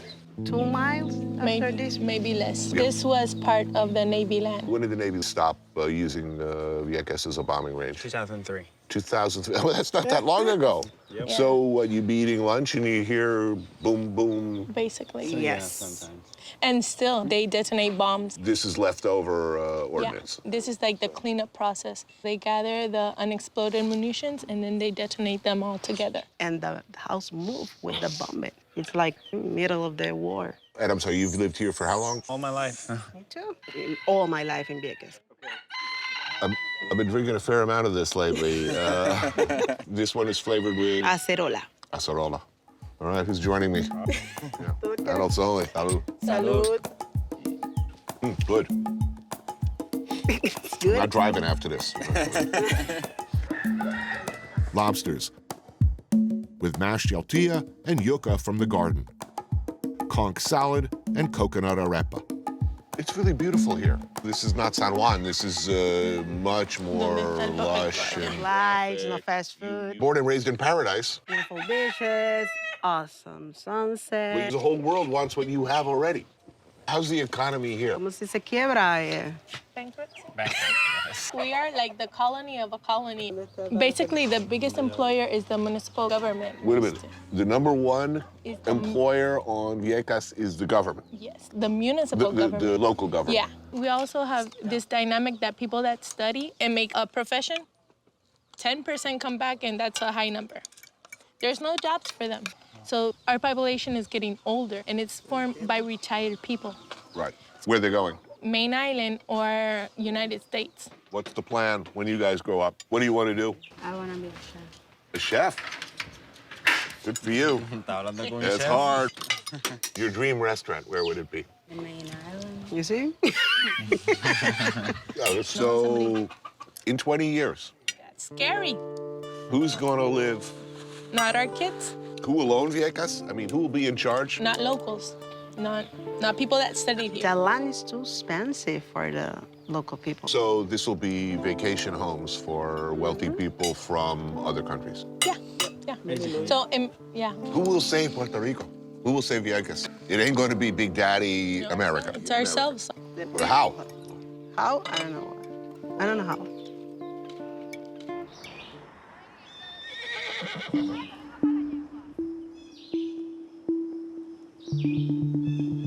Life on Vieques offers the kind of freedom, the kind of beautiful views that have largely disappeared in the developed world. But life can be difficult. There is little agriculture or economy to sustain the people who live here.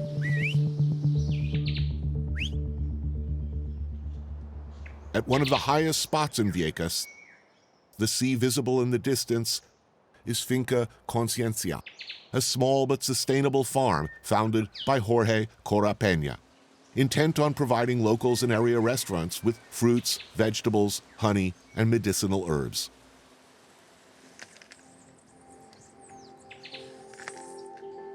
My name is Anelisa Perez Quintero. I live and work in La Finca Conciencia. We run a productive and educational agroecological project. We farm. We have the land and the resources to produce food that is economically viable, that is self-sustaining, without a lot of investment. It's liberating.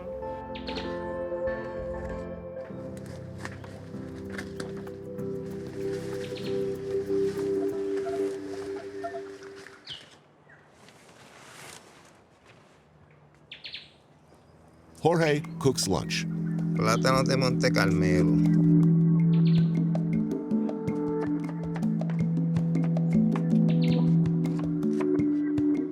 Mero, or grouper, stuffed with lobster and white eggplant.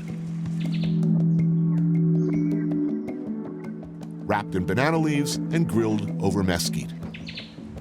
Mango is mashed plantains with sofrito. All right. That looks good. And what's this here? And that's pitorro. Oh, I know what that is. I'll have a shot. Actually, we call it lágrima de monte, like teardrop of the mountain. Will I be crying afterwards? Maybe. It's very intense. Salud. Salud.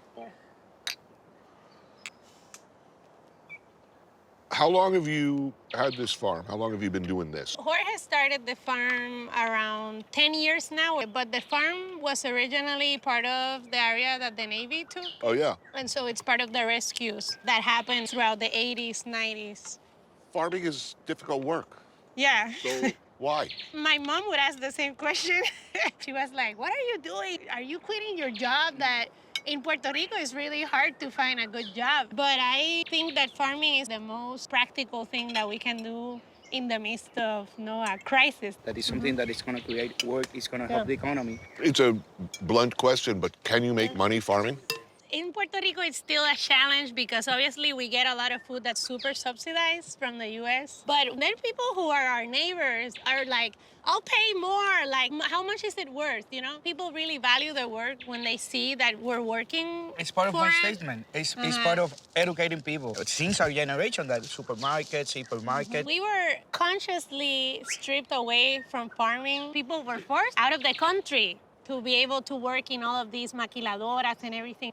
Kids here were completely disconnected from, and my generation, from where things grow. Like, we do an exercise with local schools, and kids here draw a plantain growing like a lettuce. I mean, the last thing in the world the States wants is for Puerto Rico to become sustainable, because that means you're going to buy less stuff, less snacks, less Pepsi, less American products. We don't like that. If we don't have our own food supply, we can't even think about really being able to govern ourselves. Really, if we can feed ourselves, we can free ourselves. Bueno, uno ciertamente el propio mensaje es uno. He says that the message in itself is you, no? Like, to start with you, to teach by doing, by the work, no?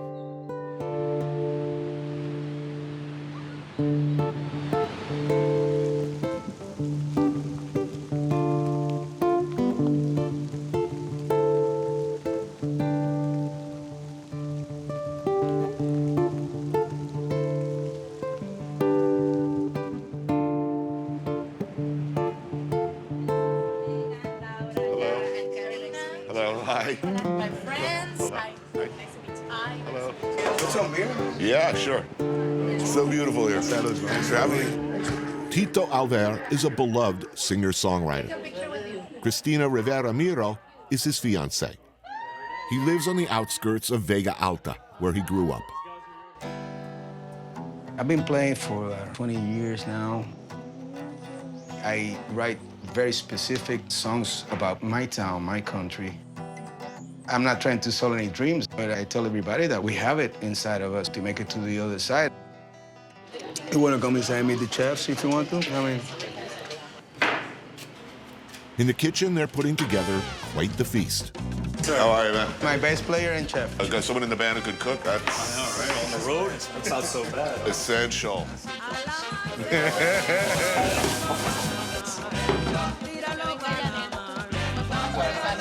Salud. Mollejas con guinetos, sautéed chicken gizzards and green bananas. Wow, that's good. Claro que no. Codfish fritters.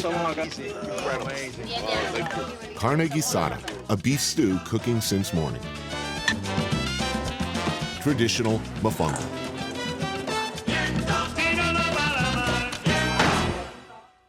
This is like a blue-collar food, you know, and these guys do a nice twist to it. Can you make a living as a working musician? I do. Just on the island? But I'm lucky. I'm not one of the few ones. You can play around the island, but it's really hard to get heard. Everything comes from the outside. The radio stations don't support local music. Do you have any faith in your political leadership? No. No, nobody. Every time I ask this question, nobody pauses. We don't no, think about no. it. No hesitation. Zero. No. You know what, Tony? What happened with us is that you don't know where the blame is. You don't know if you want to blame Washington for this. You know, you have to blame our leaders for that. Why would a bank front $70+ billion into an economy that had been in decline for quite some time? Did they ever really have any reasonable expectation of getting their money back? Or was this a cheap way of buying a country? Yeah. Yeah. Thank you. Yeah. We need money, so develop whatever. We're giving it all away. It feels like they're selling out the country and they're pushing us out. That's what it feels like. What about move on and, I'm going to Florida? I still want to live here. I still want to have that view. I still want to breathe this air. We should get the chance to just be ourselves, you know. I'd rather have us dealing with it than being in no control at all of anything like we are right now. We need to change the way we think. We have been taught that we can't do it. We are preconditioned to think that we need the support of the U.S. If we decide to be an independent country, we have to go through a process of being on our own, and we have never done that. We have to start from scratch. We don't have agriculture. We don't have any economic production, anything. It's gonna be tough, and I hope that we can fight for ourselves, to inspire people, to give them strength, to resist. Obviously, music is good for that.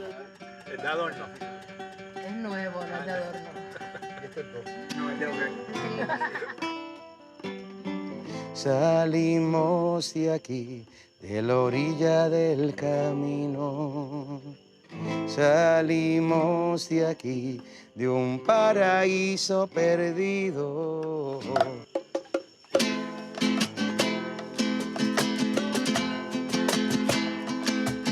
Salimos de madrugada, de una cuna reciclada, recitando oraciones que aprendimos sin opciones. Y hoy regresan en canciones, en saludos y discusiones y en las